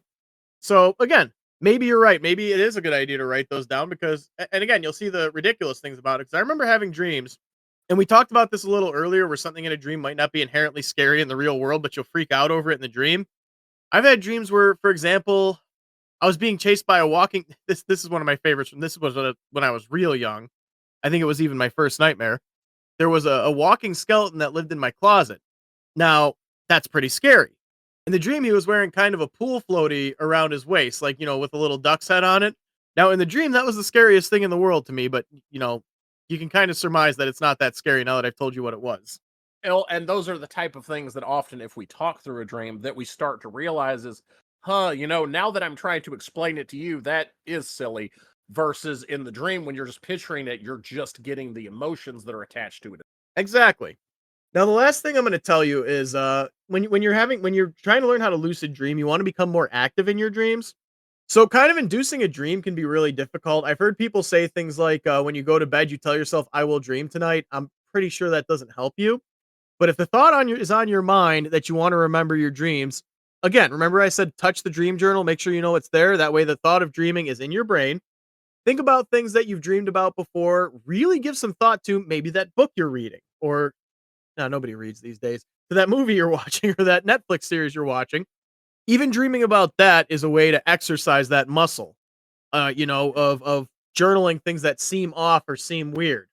And really highlight them too in your dream journal. Like when something's really weird, for example, if I see for some reason the 12 on the clock was at the bottom and the 6 was at the top, highlight that. These are the things you want to look for in your dreams. Now, beyond that, all I can really tell you is practice. Work on these steps. Work on kind of getting good at it, so to speak. Keep doing it. And I know at first some people are going to be like, "Well, it's not happening. It's not working for me. I can't do it." And that ain't that just everybody with everything. Someone picks up a guitar for the first time, they practice for a week. Oh, well, I can't play any Dream Theater songs, so that means I suck and I can't get good at it. Or they learn to draw. I can't draw like this person on the internet, therefore I don't have the natural talent. Shut up. Just shut up. There's no such thing as natural talent, and it's an insult to people. For example, artists you might like that they have natural talent. That is an insult, not a compliment, because they worked hard to be where they are.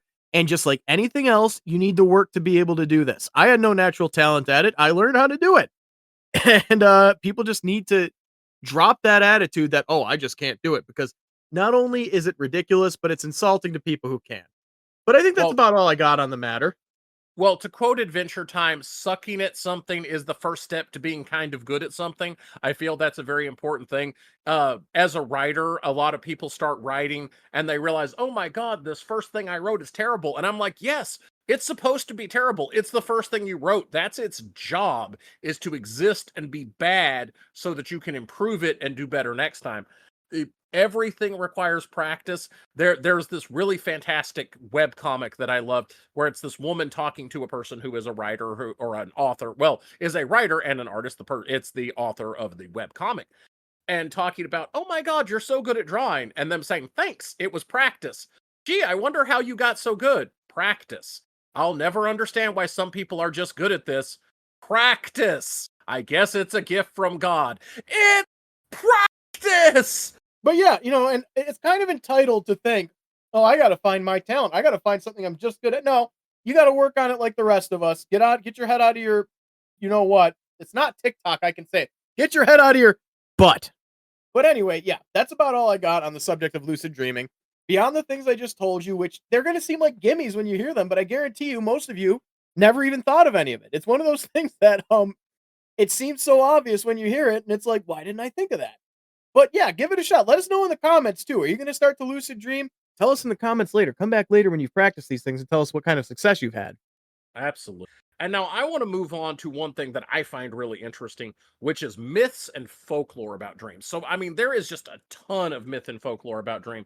Before I get into what some of the stuff we actually have in the pausing, before I get into some of the stuff that we actually have in our outline here, I wanted to talk a little bit about some of the pausing.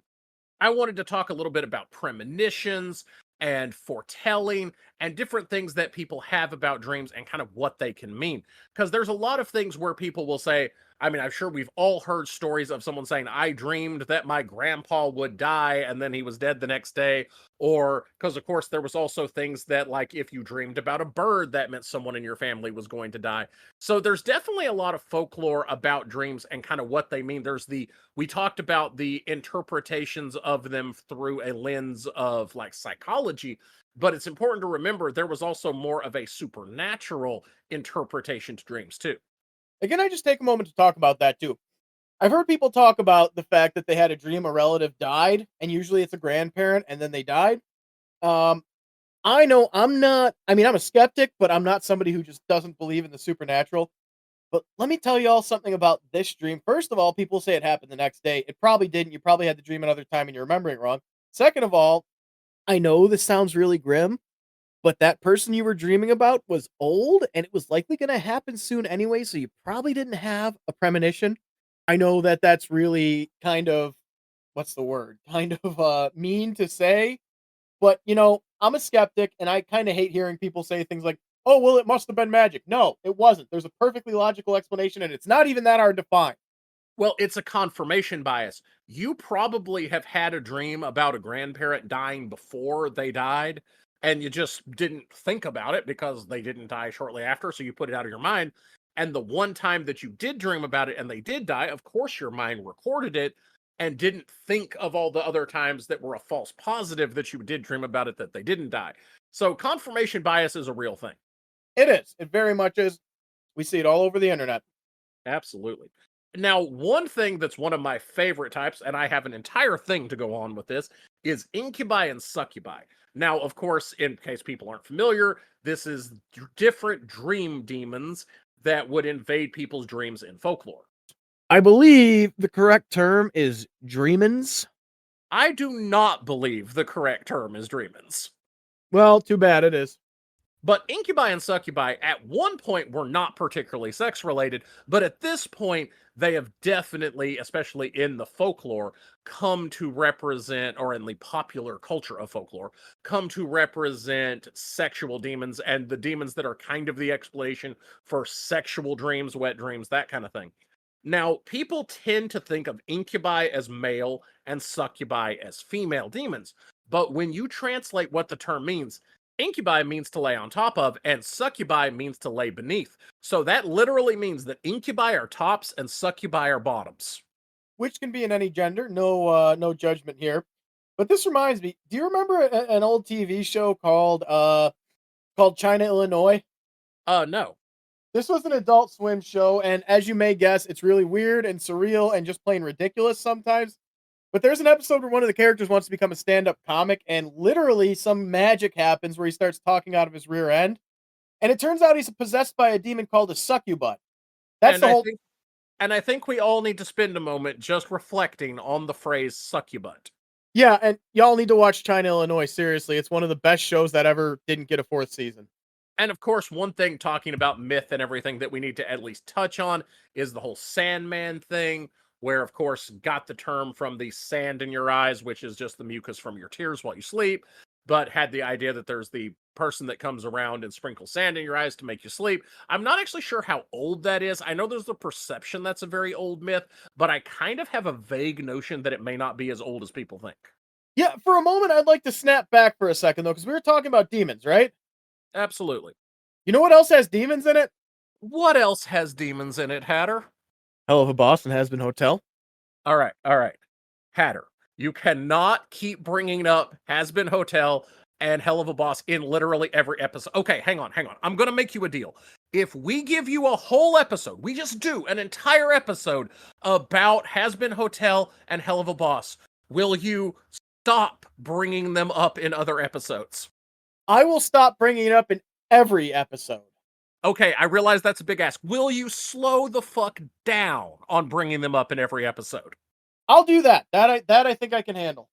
Okay, you heard it here, listeners. We are going to have a Hell of a Boss Has Been Hotel full episode just to get it out of Hatter system, which I joke, but actually that sounds like a fantastic episode to me. I'm going to have a lot of fun with that too. And let me know in the comments, guys, if there's like anything about Hell of a Boss, if there's any theories you want to hear us talk about, or just any elements you want to make sure we hit in a Has Been Hotel Hell of a Boss episode.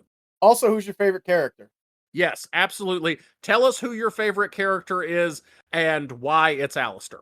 I was going to say Vaggie, but anyway, moving on. She punched the guy in the face the second the door opened. Okay, now we can continue. It was funny. Anyway, where were we? We were just about to start talking about hallucinations. Anyway, enough of me ranting about Has Been Hotel because I got a whole episode. Anyway, let's talk about hallucinations. You ever done that before? I actually have never had a hallucination. I've been very fortunate. I've never been in a situation where that was really affecting me. My wife has had some hallucinations, and we're going to talk about those while she was in the hospital under literally the influence of hallucinogens. But I find hallucinations very interesting. You know, we talked a little bit about schizophrenia and a little bit about Charles Bonnet syndrome. And the thing about our brains hallucinating, it's our brains misfiring and showing us stuff that isn't there. And there is a quote that I really, really like because we just really don't understand why hallucinations happen or even how they happen. And there's a quote I love that goes, if your brain was simple enough for you to understand it, you would be too simple to understand your brain. That is quite true. And there's a lot of people we mentioned before on the internet who fall victim to all kinds of biases like confirmation bias. And I think that proves the point. I do believe there are some people who are too simple to understand if their brain was simple, or possibly their brain is so simple that they can understand nothing. Oh yeah, it's right there. They don't see that they're being biased. They don't see that they're thinking in a certain way that is ineffective. They cannot understand how their brain works and why it doesn't work because they're too simple to understand it. So there's a lot of really interesting stories about hallucinations kicking around. One of my favorites was actually an older Reddit story where this guy's wife is acting really bizarre and he's writing to Reddit to talk about, hey, my wife is acting really weird.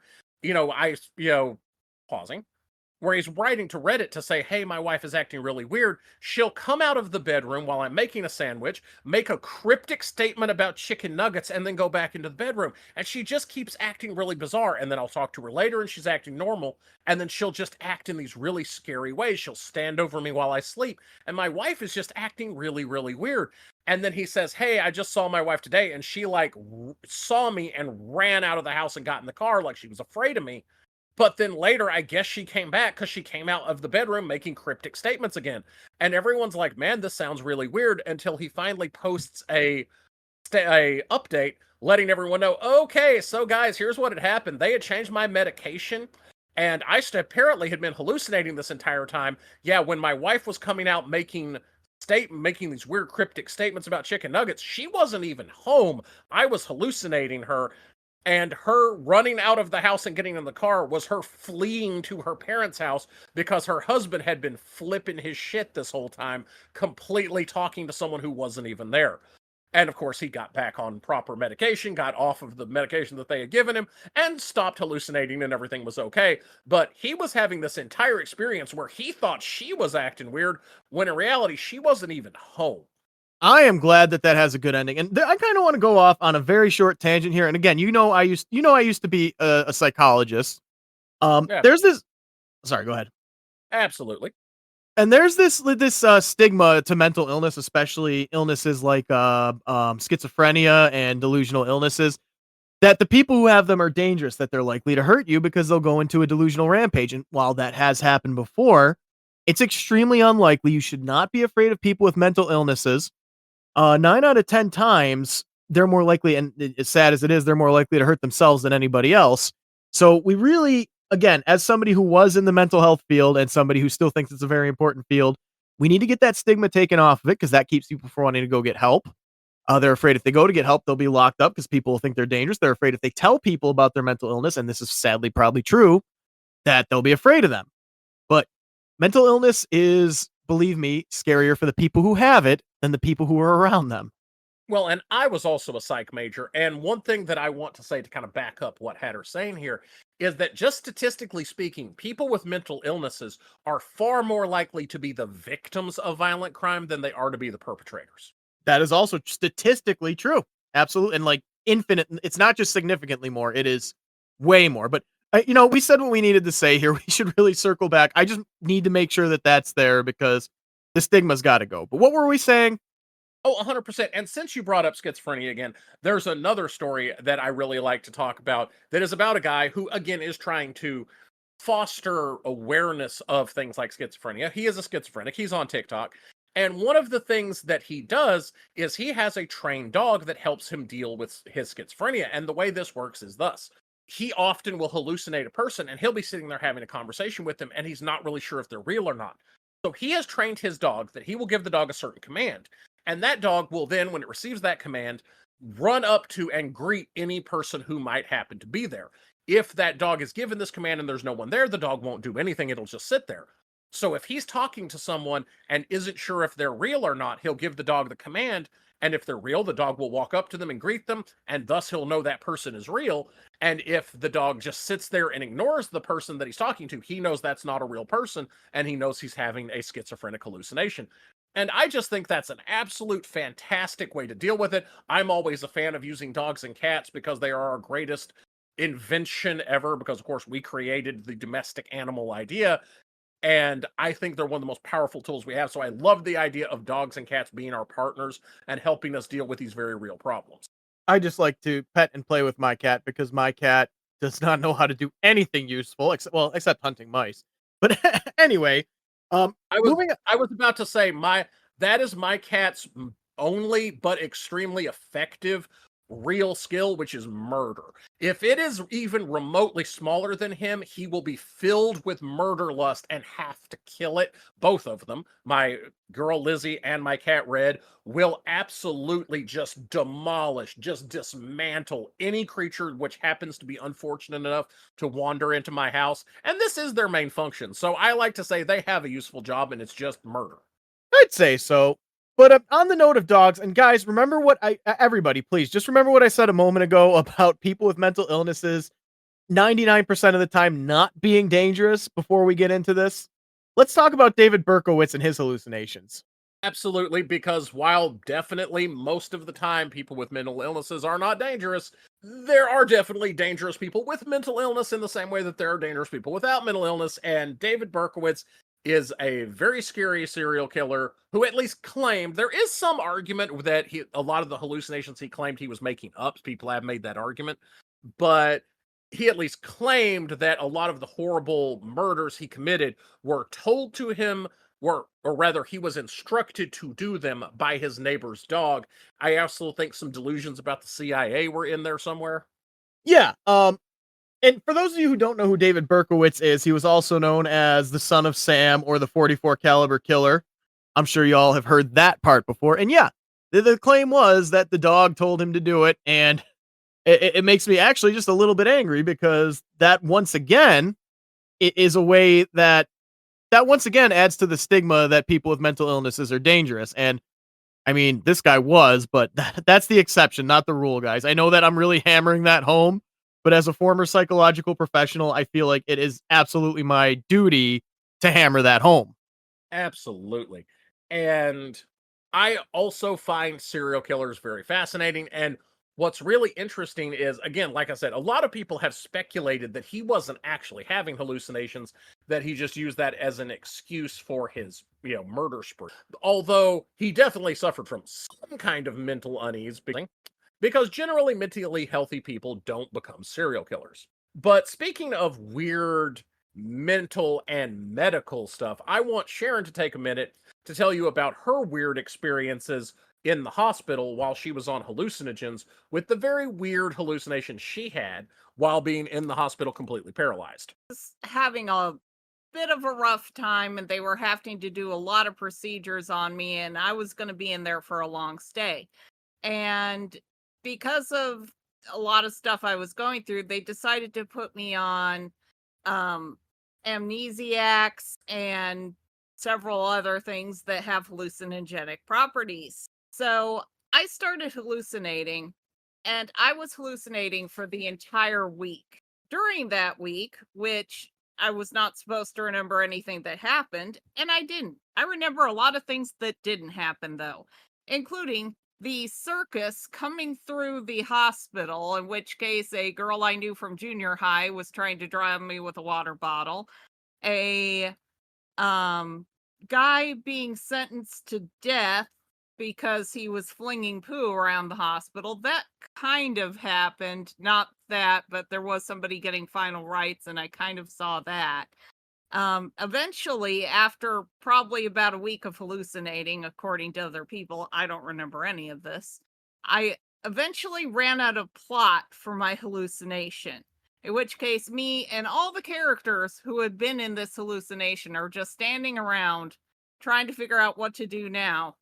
And so I said, all right, so let's have an explosion. And then things start to, explode, and things continue for a little while after. It was kind of like lucid dreaming, but, hallucinating. Hallucinating. Hallucinating? Elucidating. All I have to say to that is That's fair and concise. Agreed. So that's, the image of a man swinging from the rafters of a room, throwing his poop everywhere. Well, I'm just gonna be straight up. That's the most hilarious thing I've ever heard in my life. And apparently is a capital offense because this man was being sentenced to death by a priest for flinging his poo while swinging from the rafters. Listen, I'll tell you this: if somebody threw their poop at me, I probably would end them for it. it seemed logical at the time. Most things do when you're hallucinating. Well, and speaking of last rites and someone receiving them, leads us into another thing I wanted to talk about of where dreams and hallucinations and everything kind of meet, which is people having near-death experiences. Yeah, a lot of people don't get to appreciate their near-death experience because it's too close to their death experience. Which luckily I have never really had a near-death experience, but there are a lot of kind of common experiences that people having near-death experiences have, like seeing a white light, which I feel is the one that is fairly easy to explain as literally just it's a super simple thing to hallucinate or dream is seeing this bright light. For one, that could be something as simple as you have your eyes closed and there's light that can kind of give that sensation. So I'm not sure how much of a universal experience that is. It's just more of a how much of a universal misinterpretation that is. I had a near-death experience once. Tell us about your near-death experience, Hatter. I will tell you what I can remember, because I was heavily medicated and forgot a lot of stuff too. But when I was in the 5th grade. I don't know how old I was in the 5th grade. I don't feel like doing the math right now. But I had some seizures because I had the chickenpox virus. Now, did you know that the chickenpox virus can affect your central nervous system? Yes, but only because in older people it becomes shingles, which is mostly neurological and causes a lot of pain. Oh yeah, we're not just talking about peripheral nerves. It got into my spine and into my brain, into the meninges or whatever. It caused encephalitis. And I don't remember much. I'll tell you the things I do remember. I remember waking up after having a seizure. I didn't know what a seizure was at the time. I was trying to communicate that it was about to start up to my grandmother, and I didn't know what to say, but I remember shaking and falling off a bed, and I was on the top bunk at the time, so that was quite unfortunate. But I remember waking up on the couch where I had been placed, and I was told about this later, but I saw a lot of people in the room. Like there was a fireman there, obviously, because sometimes they come along with the ambulances. They're the EMTs, and there was an ambulance person there who was like wiping my nose because it was bleeding. And I remember like you could see straight to the back of the house from where I was lying. And I remember just seeing the house absolutely filled to the brim with people. When I asked about it later, I was told, no, it's just the nurse who came in the ambulance, and it was well, they said the fireman, but I know now it was an EMT. Beyond that, I don't remember a lot.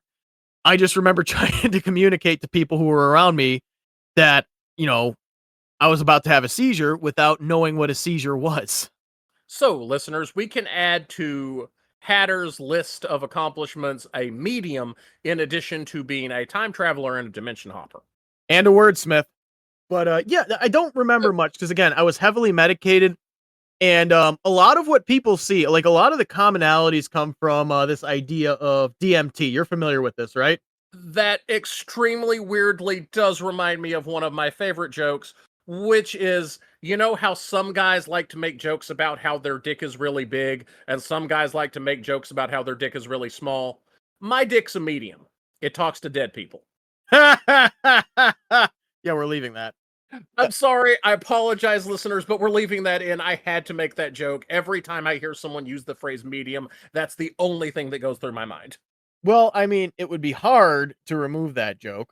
Yeah, and I feel that it rather stands up on its own. Yeah, it does. And by the way, you want to hear a joke about erectile dysfunction? Sure. I ain't saying living with it is easy, but it ain't hard. But But circling back, I was talking from. There, Hatter. I was afraid I was going to have to.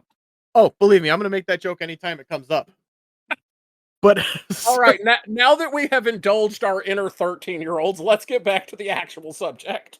What I was saying was a commonality among people who describe seeing beyond this life, whether it's that they made it happen on purpose or because they had a near-death experience. Commonly, we talk about a chemical the brain releases called DMT. Are you familiar with this concept, Gray? No. Hang on, I'm looking up what it stands for because I want to see if I can pronounce it. And I accidentally put a dot, so that didn't work. Okay, so it's N-N-dimethyltryptamine. The N-N-dimethyltryptamine. And what it is when you die, the pineal gland of your brain releases this. And it's commonly believed because people have taken it as a recreational hallucinogen. I can say that, but I can't say dimethyltryptamine. Anyway, people take it as a hallucinogen. This is where they start to describe things like ego death and stuff like that. And a lot of them claim they saw what's on the other side and this and that. And the reason people believe this is because once again, it's found naturally in our bodies in the pineal gland, or the third eye, as some people like to call it. If you want to connect it to yoga, I don't. And a lot of people think that what's happening is you are seeing the other side when this chemical is released. And a lot of people have reported similar experiences. Of course, there's the bright light. A lot of people who have never met have reported, and again, I'm not going to say that. Again, I'm a skeptic at heart, but they have reported that they've seen creatures that were kind of like elves and other worlds and feeling really comfortable. Of course, that could just be a toxic euphoria. That's a great band name. But yeah, and I know that you know what? We're not going to start fights with anybody. A certain vlogger talks a lot about his experiences with DMT. I'm sure a lot of you know who I'm talking about, and he's a terrible person. But anyway, yeah, DMT. Well, and that definitely could be the explanation for a lot of it. Oh yeah, it was known before this guy started doing it, but DMT stands for do more tripping. That's a joke, guys. Don't mess around with that stuff unless you really, really are sure you can handle it. Even then, probably don't because it's illegal, and I have to say that for FBI reasons. So don't do drugs. Anyway, but yeah, it's a commonality among people who have done this to describe having seen the other side, and there are a lot of commonalities about what they've reported. And once again, this releases from your brain when you're about to die. Well, and I want to throw something out there because some people may recognize whenever you mentioned the pineal gland, and that is what some people have theorized. I don't think there's much basis for this, but it's just worth referencing if you're going to mention the pineal gland, that some people have theorized that is the seat of your soul. Now, whether or not that has any basis or not, who knows? But that is one of the going theories out there. Well, there is this idea going around that I believe it's in Buddhist lore that the soul because that a body gets a soul 44 days after conception, which is apparently around the time the pineal gland forms. Now, I can't prove any of this, but it's something I've heard. Again, skeptic at heart. Now, while all of the real world stuff there is really fascinating, I want to get into dreams and horror in media because there's a ton of it. And I feel like we really can't do dreams and horror with media without discussing the famous sweater wearing freak himself, Freddy from the Nightmare on Elm Street series. He's the only guy who can pull off fedora, I think. I think that he has done more to make the striped sweater fedora combo to be something you cannot wear without someone going, "Hey, are you dressed like Freddy Krueger?" And just those two simple elements could count as a cosplay costume. Well, I'll ask you this: would you rather be thought to be Freddy Krueger or the type of person who wears a fedora? I do have to say the type of person who wears an unironic fedora, and it is such a shame that I would not want to be that person, which is such a shame because I love fedoras, but that neckbeards have ruined them for the rest of us is very sad. Including Agreed. the fact most of them aren't even wearing real fedoras. Which one's the They're real like fedora? it's like a Trilby. trilby hat. The trilby is the one with the higher crown and the very small brim. That a actual fedora has a much wider brim. It is more like what you would see Humphrey Bogart wearing. Or the guy from Jeepers Creepers? Yeah. Although, well, the Jeepers Creepers hat's a little wider than a fedora, although it's in that same family. And keep an eye out, folks. I'm gonna have a short video about something about an idea I had revolving around the creeper, but we'll get to that eventually. Anyway, Freddy Krueger. What can you say about that guy? Well, and Freddy Krueger's very interesting. One, the first thing I want to mention is that there is a campiness spectrum that goes on. And I feel like a lot of people think that in the Nightmare on Elm Street movies, that it started off more serious and it got sillier as it went. And I don't think that's accurate because the first one is silly as crap. But then it kind of got a little more serious and then it got way sillier to almost Drek towards the end, where the one-liners got really, really bad.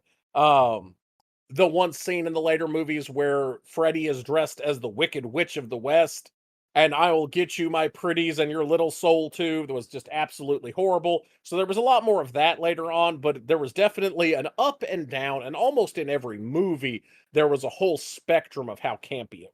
Oh yeah, and I'm gonna say this: when it came to the remake with Jackie Earl Haley, the problem is they didn't know how campy they wanted to be because throughout most of the movie, he's a much darker character. He's much more grounded. I mean, obviously, as grounded as you can be, being a creature that invades people's dreams. But towards the end, he starts making jokes again, and that's why I was like, okay, wait, what kind of Freddy are you trying to be, Jackie? But it's not Jackie Earl Haley's fault; it's the writer's fault. Oh, absolutely. I loved him. He's the scariest Freddy we've ever had, including the one scene where he has the person and he's talking about, when you die, your brain remains awake in a dream state for 10 minutes, which means we have time to play. And I loved that. That was so scary. He delivered it great. But like you said, they just weren't really sure what kind of movie they wanted to make. Although I do love the fact that they did a really cool fake out that I feel was specifically aimed at me with the new reboot. And that was they, for a little while during the middle of the movie, made you think that they were going to make Freddy be innocent of the crimes he was killed for. Just in case anybody's not super familiar with Nightmare on Elm Street, Freddy was a child murderer, in later interpretations, also a child molester, who was found out by the parents of Elm Street and who was then burned alive. And after he was killed by them, he became a dream demon. They implied in the reboot that they were going to have had him be falsely accused and the parents killed him, even though he didn't actually hurt the children. I was getting so ready to be mad about that because you cannot do that. That would ruin the character of Freddy. A big part of Freddy's character is the fact that he is guilty. He was a monster before he died and became supernatural, and that's so important to his character. And they made you think they were going to do that, and then at the last minute they go, "Psych! No, he was really guilty." And I'm like, "Okay, you got me. You got me. That's funny. Good shot, guys." I actually thought that was really cool. I liked that element of the reboot a lot. I'm going to say this too. A lot of people don't know this. There was, in fact, a Nightmare on Elm Street series. Which I didn't even know that. Give me a second here. I'm looking this up just to make sure I know it's real. And making sure this is not some kind of Mandela effect. Yeah, because we had a few Mandela effects when we were making this. We'll talk about that in just a moment. So I just need to make sure. Yep, television series, Freddy's Nightmares. That was the name of it. It ran for 2 years. And like the whole idea was just random dream stories. And Freddy in that, when they showed the scene where everybody, went after him and decided to, finally end him for the things he was doing, versus in the early movies and in the remake where he's like scared and trying to get out before they can kill him, he's standing there laughing at them as if he knew he would come back as a dream demon or dreaming. And they're covering him in gasoline. He's just standing there like, you missed a spot. And when he sets him on fire, he keeps saying, "I'll be back. I will be back." And it's still Robert Englund too. So it's like, I feel like that was its own universe. It was its own, how to put this? It was its own timeline. Holy crap, there were 44 episodes.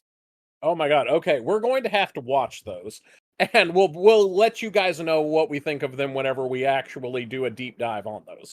Yeah, I think we could do like a whole like mini episode reviewing the series. But anyway, moving on. One thing I want to talk about the Nightmare on Elm Street series is where it came from, because I feel like the idea that inspired Wes Craven to do this was by far scarier than anything in the movies.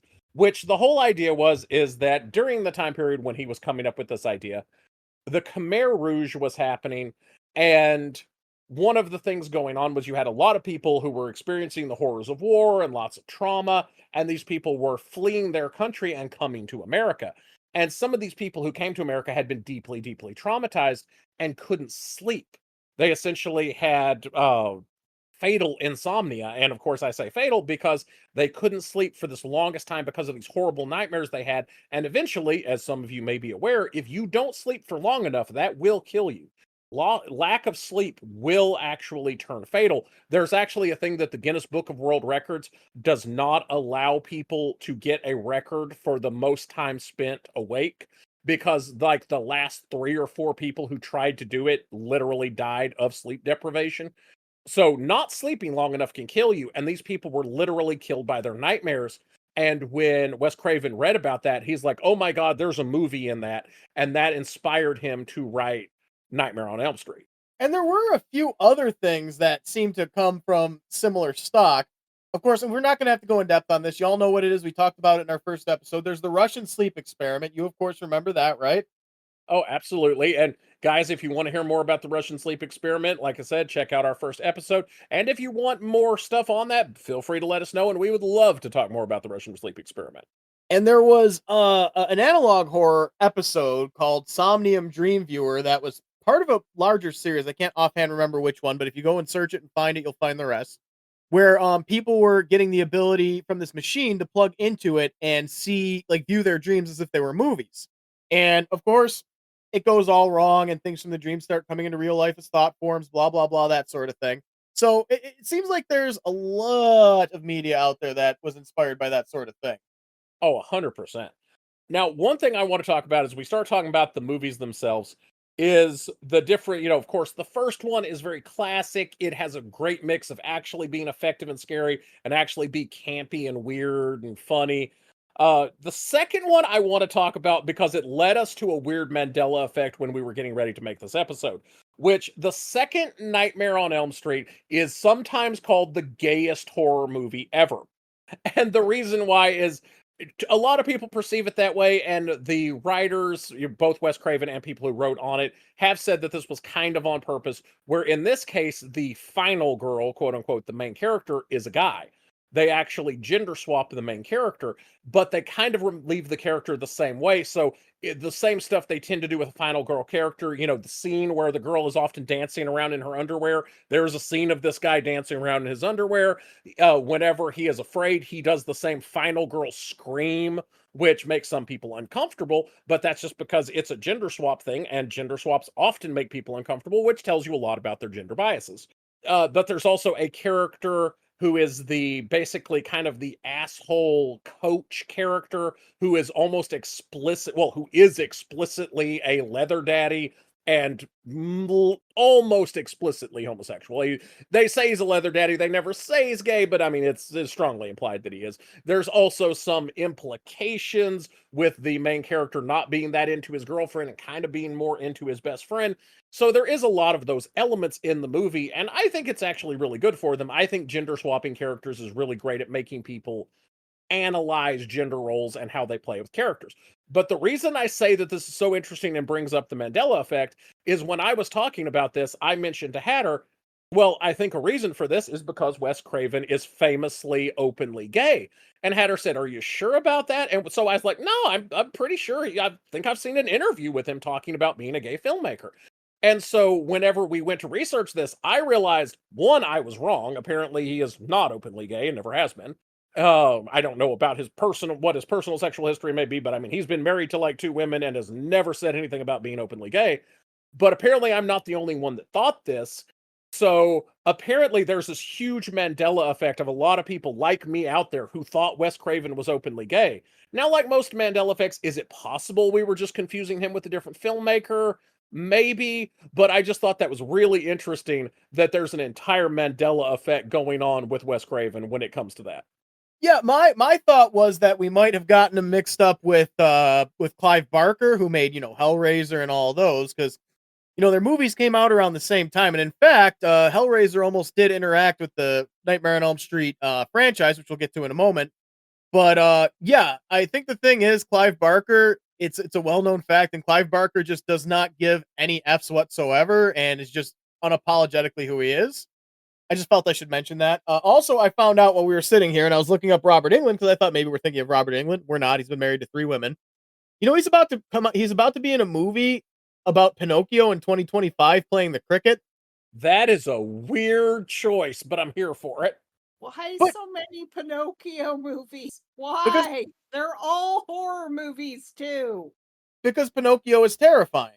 I'm not even just talking about the donkey scene. It's a living puppet. It's a construct. And also Robert Englund apparently played my favorite Batman villain ever in Injustice 2. He played the Scarecrow. But anyway, I'm sorry, we're getting off the rails here. The point is, yes, Mandela effect. And it's possible that we were just mixing them up with Clive Barker because their movies came out around the same time and were in the same genre. And like I said, that's also an explanation for a lot of different Mandela effects, is you could just have two people confused. But I feel that that's interesting and definitely something we'll talk about in an episode, whether it's its own episode or just part of another episode where we're definitely going to have to talk about Mandela effects. Yeah, weird thing happened to me the other day because well, I'm talking about a project about I don't want to get into too many details because it's probably going to air here on the channel. Sorry, one sec. Don't eat while you're filming, Matt. But that reminded me the other day, something weird happened where I'm working on a project and I'm not going to talk much about it because it's probably going to have its home here on the Liminal Radio channel. But it's going to be like a video series, something like that. One of the ideas therein is alternate realities, and I was talking about the Carter effect, which is the Mandela effect, except it's about Jimmy Carter. Now, after I mentioned that, and I believe I texted you about it, Gray, that day, or maybe the next day, I don't remember which, Jimmy Carter died at 100 years old. Yeah, you absolutely did text me about that. And I thought it was really interesting that that happened right before we found out about him dying. But yeah, the Mandela effect's weird, and I think we're gonna have a whole episode about reality stuff and Mandela effects and whatnot. So let's get back. Let's circle back to our outline. Now, we could talk about literally every Nightmare on Elm Street movie if we wanted to, but the only other one I really want to hit in the main series is Dream Warriors. And the reason Dream Warriors is so significant is because it had the most interesting idea about how to fight Freddy, which is to use the power of your dreams and kind of lucid dreaming and who you are in your dreams to fight him. So we had the one guy who viewed himself as very strong. So he's in a wife beater, literally knocking down walls and boxing Freddy. We have another woman who's dressed in her punk attire fighting him with switchblades. We have one guy who's really into D&D, although they kind of called it off-brand D&D, where he's fighting him using elf magic. So I think that that's such an interesting idea where you kind of use your power to lucid dream and design your character who can then use what's in your mind to fight against this dream demon, or dreamin', as we will now unfortunately be calling them. That's gonna be in the dictionary. He may be a dreamin', but I think we can all agree that he is not indeed Draculian. No, definitely not. Kind of the opposite. But let's use this as an opportunity to talk about how we would fight Freddy in our dreams. How would you do it? I think that if I was fighting Freddy in my dreams, since I already have a tiny amount of lucid dreaming anyway, I would be probably using my weird psychic powers that I believe I have in dreams.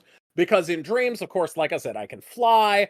I sometimes feel like I have telekinesis. So I feel like I would be going Carrie at the prom on his ass, and I think I could handle him. How would you go against Freddy, Hatter? Oh, my cup runneth over. First of all, I told you I got most of my horror story ideas from dreams I had.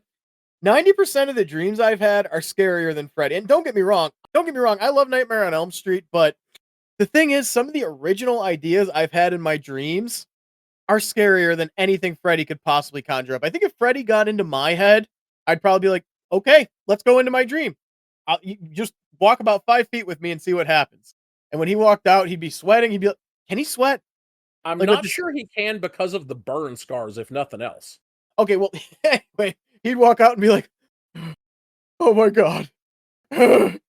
And I think like him getting into my head would be somewhat similar to him getting into Stephen King's head. Not to say I'm as good a writer as Stephen King, because I'm obviously not, but just a similar idea of the concepts that actually exist within my mind. Or if he got into David Lynch's head, he'd end up leaving and be like, "What the heck just happened?" I do feel like Stephen King's head is a really dangerous place that not even Stephen King can safely navigate. So I do love the idea of him going up against some of these great horror writers and coming out being like, dude, you guys are not okay. Oh my god, if he got into Edgar Allan Poe's head, he'd just grab his claw and be like, do it. Wait, what accent? He would have a oh my god, you know what I just realized? What's that? Where is Edgar Allan Poe from? You know, I'm not sure off the top of my head. I want to now, because now I'm not sure. I know because I made the joke before about Lovecraft being from Rhode Island, and the fact that there's a very real chance he probably sounded like Peter Griffin. And I saw something I can't even describe. And now that is stuck in my head forever. Although you want to talk about a head Freddy could not handle, would be Lovecraft's. Freddy would come out shaking, gibbering about seafood. So Edgar Allan Poe was from Boston, Massachusetts, which means he probably had a Boston accent. So it probably sounded like something like, "Go ahead, guy, do it. do it. I can't do a Boston accent, but Freddy would be like, dude, you're not supposed to want this. Come on, man. And he'd probably leave feeling really depressed. But now imagine him getting into Lovecraft's head. And I just want an excuse to say this. Lovecraft was from Providence, Rhode Island, right? Right. Peter Griffin is also from Rhode Island. So there is a non-zero chance, and we have no recordings of H.P. Lovecraft, so we can't prove this wrong, that H.P. Lovecraft might have sounded like Peter Griffin. And that is just an image I cannot get out of my head now. Yeah, he's probably all like, hey, check out this freaking thing I can't describe over here. I'm not good at doing a Peter Griffin impression, but you get the idea. And I can now just picture Freddy wandering out of H.P. Lovecraft's head, just shaking and gibbering about seafood. I'll never look at calamari the same way again. Which does kind of make me think of a fanfic idea I had but have never written, because I have this weird aversion to doing fanfic. Because in case anyone's not that up on how writing and fanfiction work, you can write fanfiction based on other people's intellectual properties, but you really can't monetize them in any way. So I'm always like afraid it'll be very successful and then I can't monetize it. Don't tell the writer of 50 Shades of Grey that. Okay, yes, but 50 Shades, to anyone who's not familiar, 50 Shades of Grey started off as a Twilight fanfic, but they had to make it intellectually distinct and remove any connections to Twilight in order to monetize it. Yeah, bad book written about another bad book. But back to the subject at hand, it makes me think of this idea I kind of had for a fanfic where someone's fighting Freddy, or conceivably could be some other dream demon. And I like the idea of them going to these different people to find the weapons they have in their heads, these mental images and things they've experienced. And the main scene is someone sitting here talking to this old Japanese person about, we need to recruit you to this team, and them asking them why. And it's because they are a survivor of Hiroshima. And inside their head, they have the day the sun rose twice. And they feel that's the most powerful thing they could use against Freddy. And I love that idea. And you could, of course, throw in other people who have had these horrible experiences who can use these powers that are contained in their mind in order to fight this dream demon. And I just think that's a cool idea. I'd watch that. Like I said, I can't really do fanfic, but you could probably like co-opt that into a non-fanfic idea. Making notes. Anyway. Well, and like I said, that's Dream Warriors and the idea they present in Dream Warriors. The only thing I really want to discuss, one more Freddy movie, the actual movie that you really got to talk about here, is The New Nightmare, which was the very last one done, which is so, well, kind of if you don't count Freddy versus Jason, which we'll talk about that one in a second. But The New Nightmare is so cool because it's very meta. It's a post-Scream type movie, and of course, as anyone knows, that any movie after Scream is going to be more meta. And it's about how the Freddy is representative of a real monster that Wes Craven locked into the form of Freddy and contained using these stories, kind of a tulpa kind of creature, which a tulpa is just a creature that exists because it is believed in, and how Freddy was basically the prison designed for this monster that could be locked inside a story. Yeah, and I will say this. New Nightmare was my favorite one. I know that's a controversial thing to say, but that was my favorite Freddy movie. Well, and New Nightmare is more a movie about the Nightmare on Elm Street movies than it is a Nightmare on Elm Street movie. But I will agree, it's fantastic. It is really good and introduced kind of what at the time I feel was a very original concept. I like I like the concept of it, but mostly I just like the darker tone of it. I was a big fan of just seeing a darker take on what they were talking about. Oh, 100% agree. And of course, we mentioned passingly Freddy versus Jason, which I loved as a Freddy movie. I'm not a giant Jason fan, not a giant Friday the 13th fan. They're okay. From what I've understood, that if you are a big Friday the 13th fan, then Freddy versus Jason is a terrible Jason movie. It's a bad representation of Jason, but it's a pretty good representation of Freddy. And I thought it was really cool, including my absolute favorite scene where Freddy and Jason are going at it, just duking it out, physically fighting. And Freddy is jumping around, attacking him. And he's mocking him, saying, "You're slow, you're stupid, and you got no style." And I felt that was an iconic Freddy moment. Yeah, he's not wrong, really. Jason, there isn't much to the guy. Well, he's a very different kind of monster. He's more along the lines of like a Michael Myers. And like I said, he's not my favorite because he is this very simple, just slasher character that never really gets any personality. Well, and this is a topic for another episode, but I'll bring it up. Jason is canonically a deadite. I didn't know that was canonical, but I could see it. Well, I mean, I guess it technically isn't, but the hints are enough there. As far as I'm concerned, it's canon. But anyway, yeah, one of the things about Freddy versus Jason that deeply disappoints me as a fan of both, I enjoyed it. As a fan of both characters, I enjoyed it. As much as I say Jason's kind of a boring character, I still loved his movies. But a character I love more than both of them almost showed up in it. Originally, they had written an ending in which Pinhead would have showed up at the end after they would have both killed each other, or somehow ended up in the labyrinth, and Pinhead would just kind of show up all Draculean and suave and be like, "Gentlemen, is there a problem?" And then that's when that would tease the next sequel. But sadly, they couldn't get the rights to the character. And I would have loved to have seen that because I would love for us to be sitting here having the discussion of who would win Freddy versus Pinhead.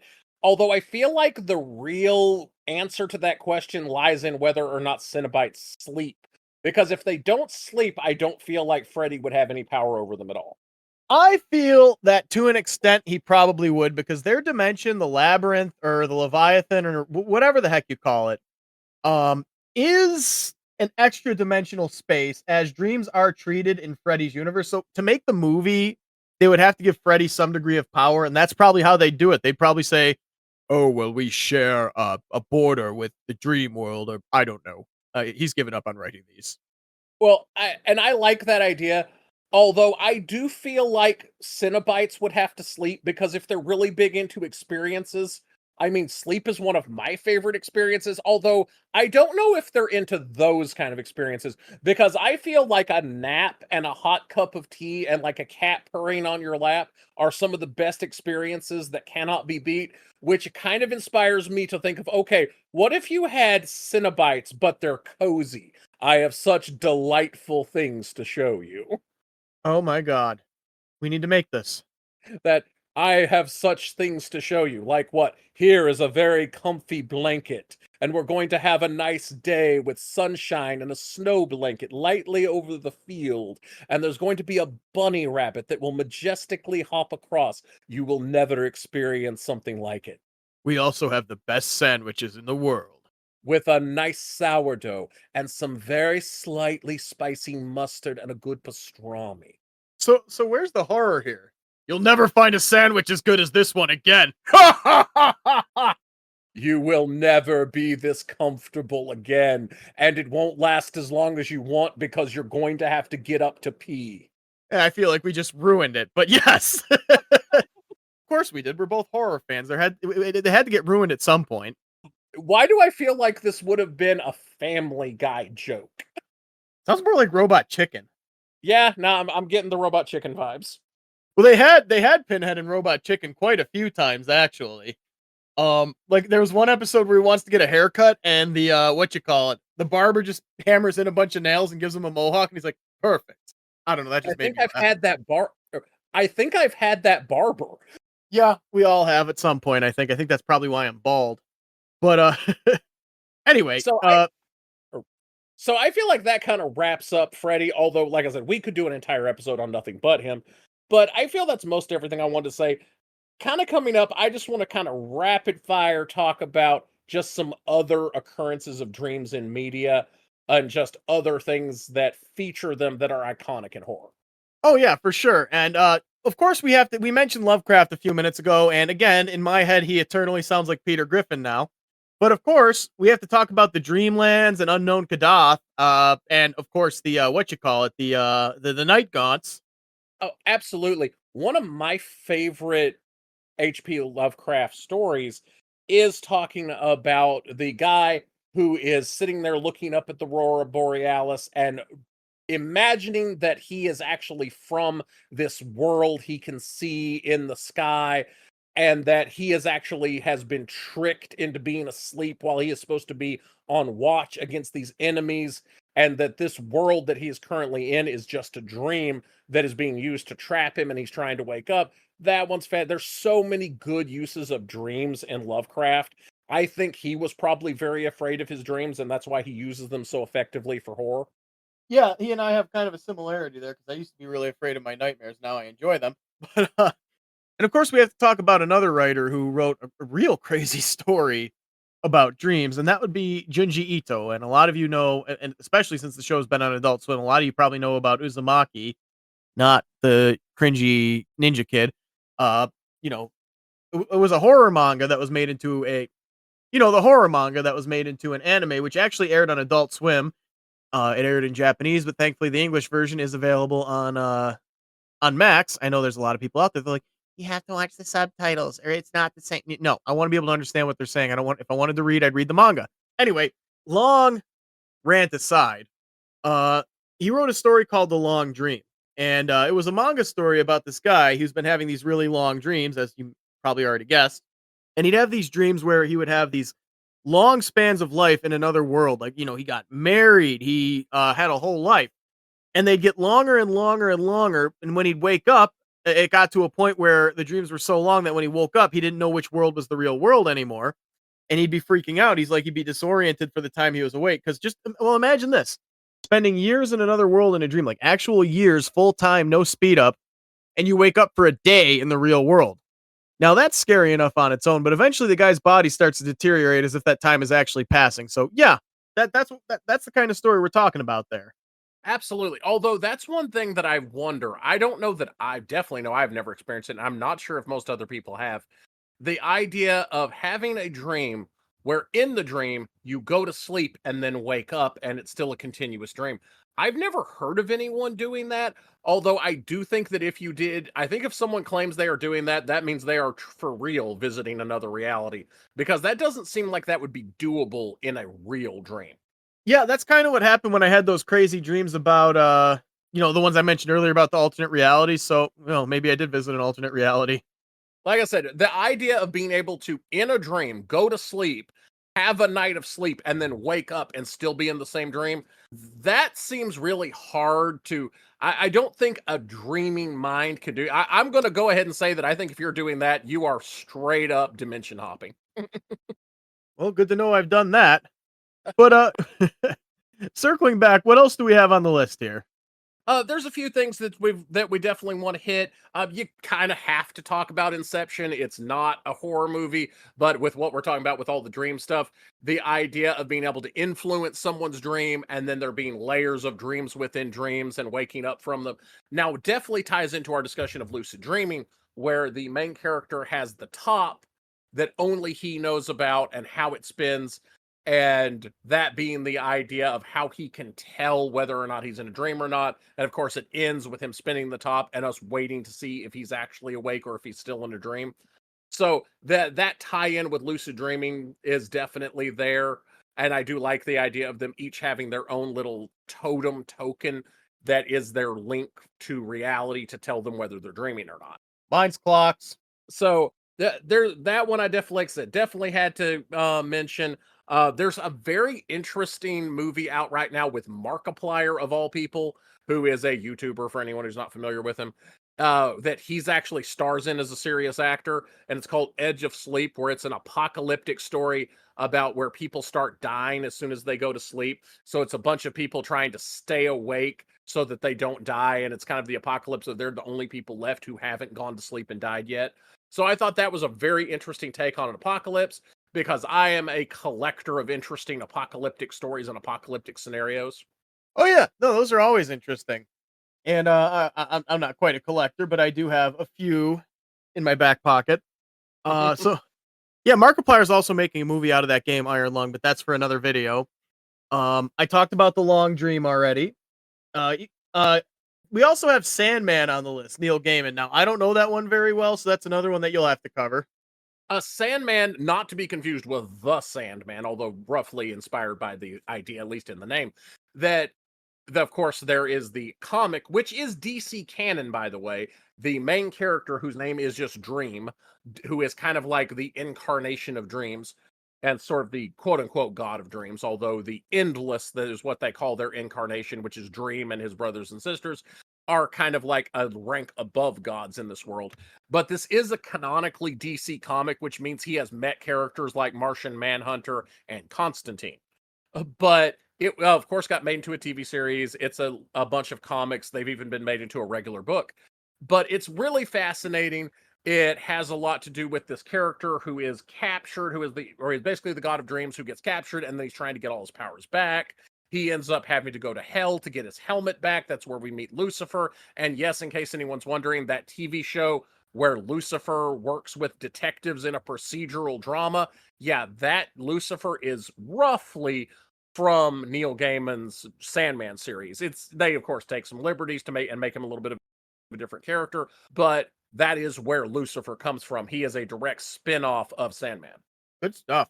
So what we have next on the list is this movie, I Saw the TV Glow, which is more in the idea of again, alternate realities, but a dreamlike feel to it. And I think we both had a similar opinion on this film. Oh, absolutely. Which is that it was such a great show. It's also in some ways kind of based off of, and this is going to lead us into talking about creepypastas in a minute.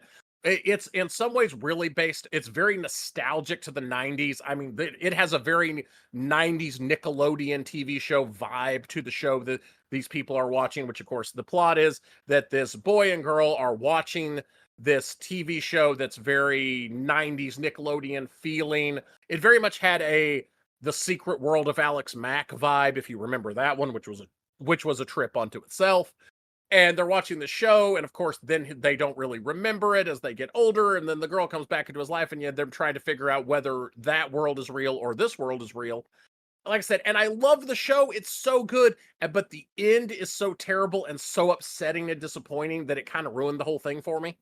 See, I didn't hate the ending in writing terms because it was a typical sad ending. If you look at like what the film is about identity and this and that and so forth, the idea in the end is that, to me, was that the character accepted that, the identity that society gave me is my true identity, and that's what I need to try to be.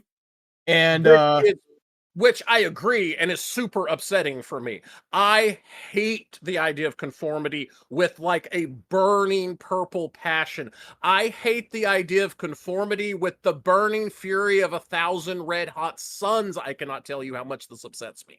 So the idea that this character, now don't get me wrong, it's well represented. This character essentially in the movie has decided, I am going to accept the identity that society has given me and thus die.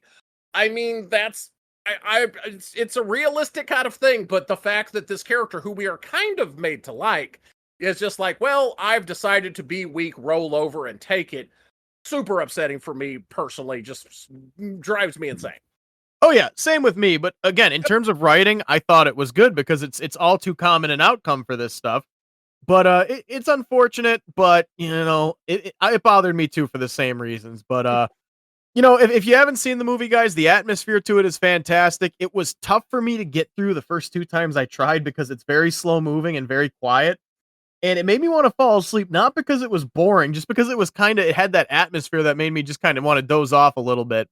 But anyway, I was definitely more hooked by it strictly for the idea that, like I said, it was just so nostalgic for me, and it reminded me of those kind of trippy Nickelodeon shows that I used to watch, and it was just the sense of nostalgia was giving me brain tingles, and I loved that part. Like I said, it really reminded me of some of those shows that I watched on Nickelodeon, going that to this day I'm like, does anyone else remember these? Or for instance, Hatter, do you remember The Secret World of Alex Mack? I don't actually. When I explain it to you, it's going to sound even weirder because it's about this teenage girl who gets splashed with chemicals and develops a bunch of weird powers. The main one being the ability to turn into a metallic puddle and ooze around places. And whenever she would reform, she was always missing her clothes. Now, they were very careful never to shoot her below the neck bone. So, I mean, it's not like there was nudity or anything, but the character was definitely naked, and it was, embarrassing scenes pertaining to this. And it was her and her friends trying to run from like government agents and things. And I have met very few people who've ever seen this. It was a formative show for me. I had a huge crush on the main character, but it's one of those weird shows no one has ever heard of. Hold on. silver metallic fluid. Are you sure you weren't just watching a Capri Sun commercial? It had exactly that same vibe, except no, it was a whole show. Did the Capri Sun commercials come first? Because I feel like this is inspired by the Capri Sun commercials. I hadn't ever thought of that, but you might be. I am not sure which came first, but one of them is definitely inspired by the other now. But in all seriousness, as you were talking about it, I have like a vague memory of that. But again, false memories are easy to implant. I'll have to look into it. Um, See if it at least brings some nostalgia. I doubt at my age, a show that was meant for kids in the 90s is something I would enjoy in and of itself, but maybe it would give me some kind of nostalgia. Oh, it almost definitely. I'm sure if I were to go back and watch it, it would not be good at all.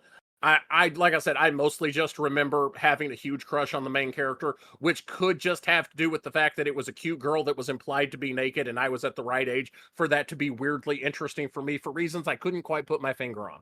But anyway, yeah, we're starting to actually run pretty long here, so I kind of want to rapid fire the creepypasta section if you don't mind. Oh, absolutely, go for it.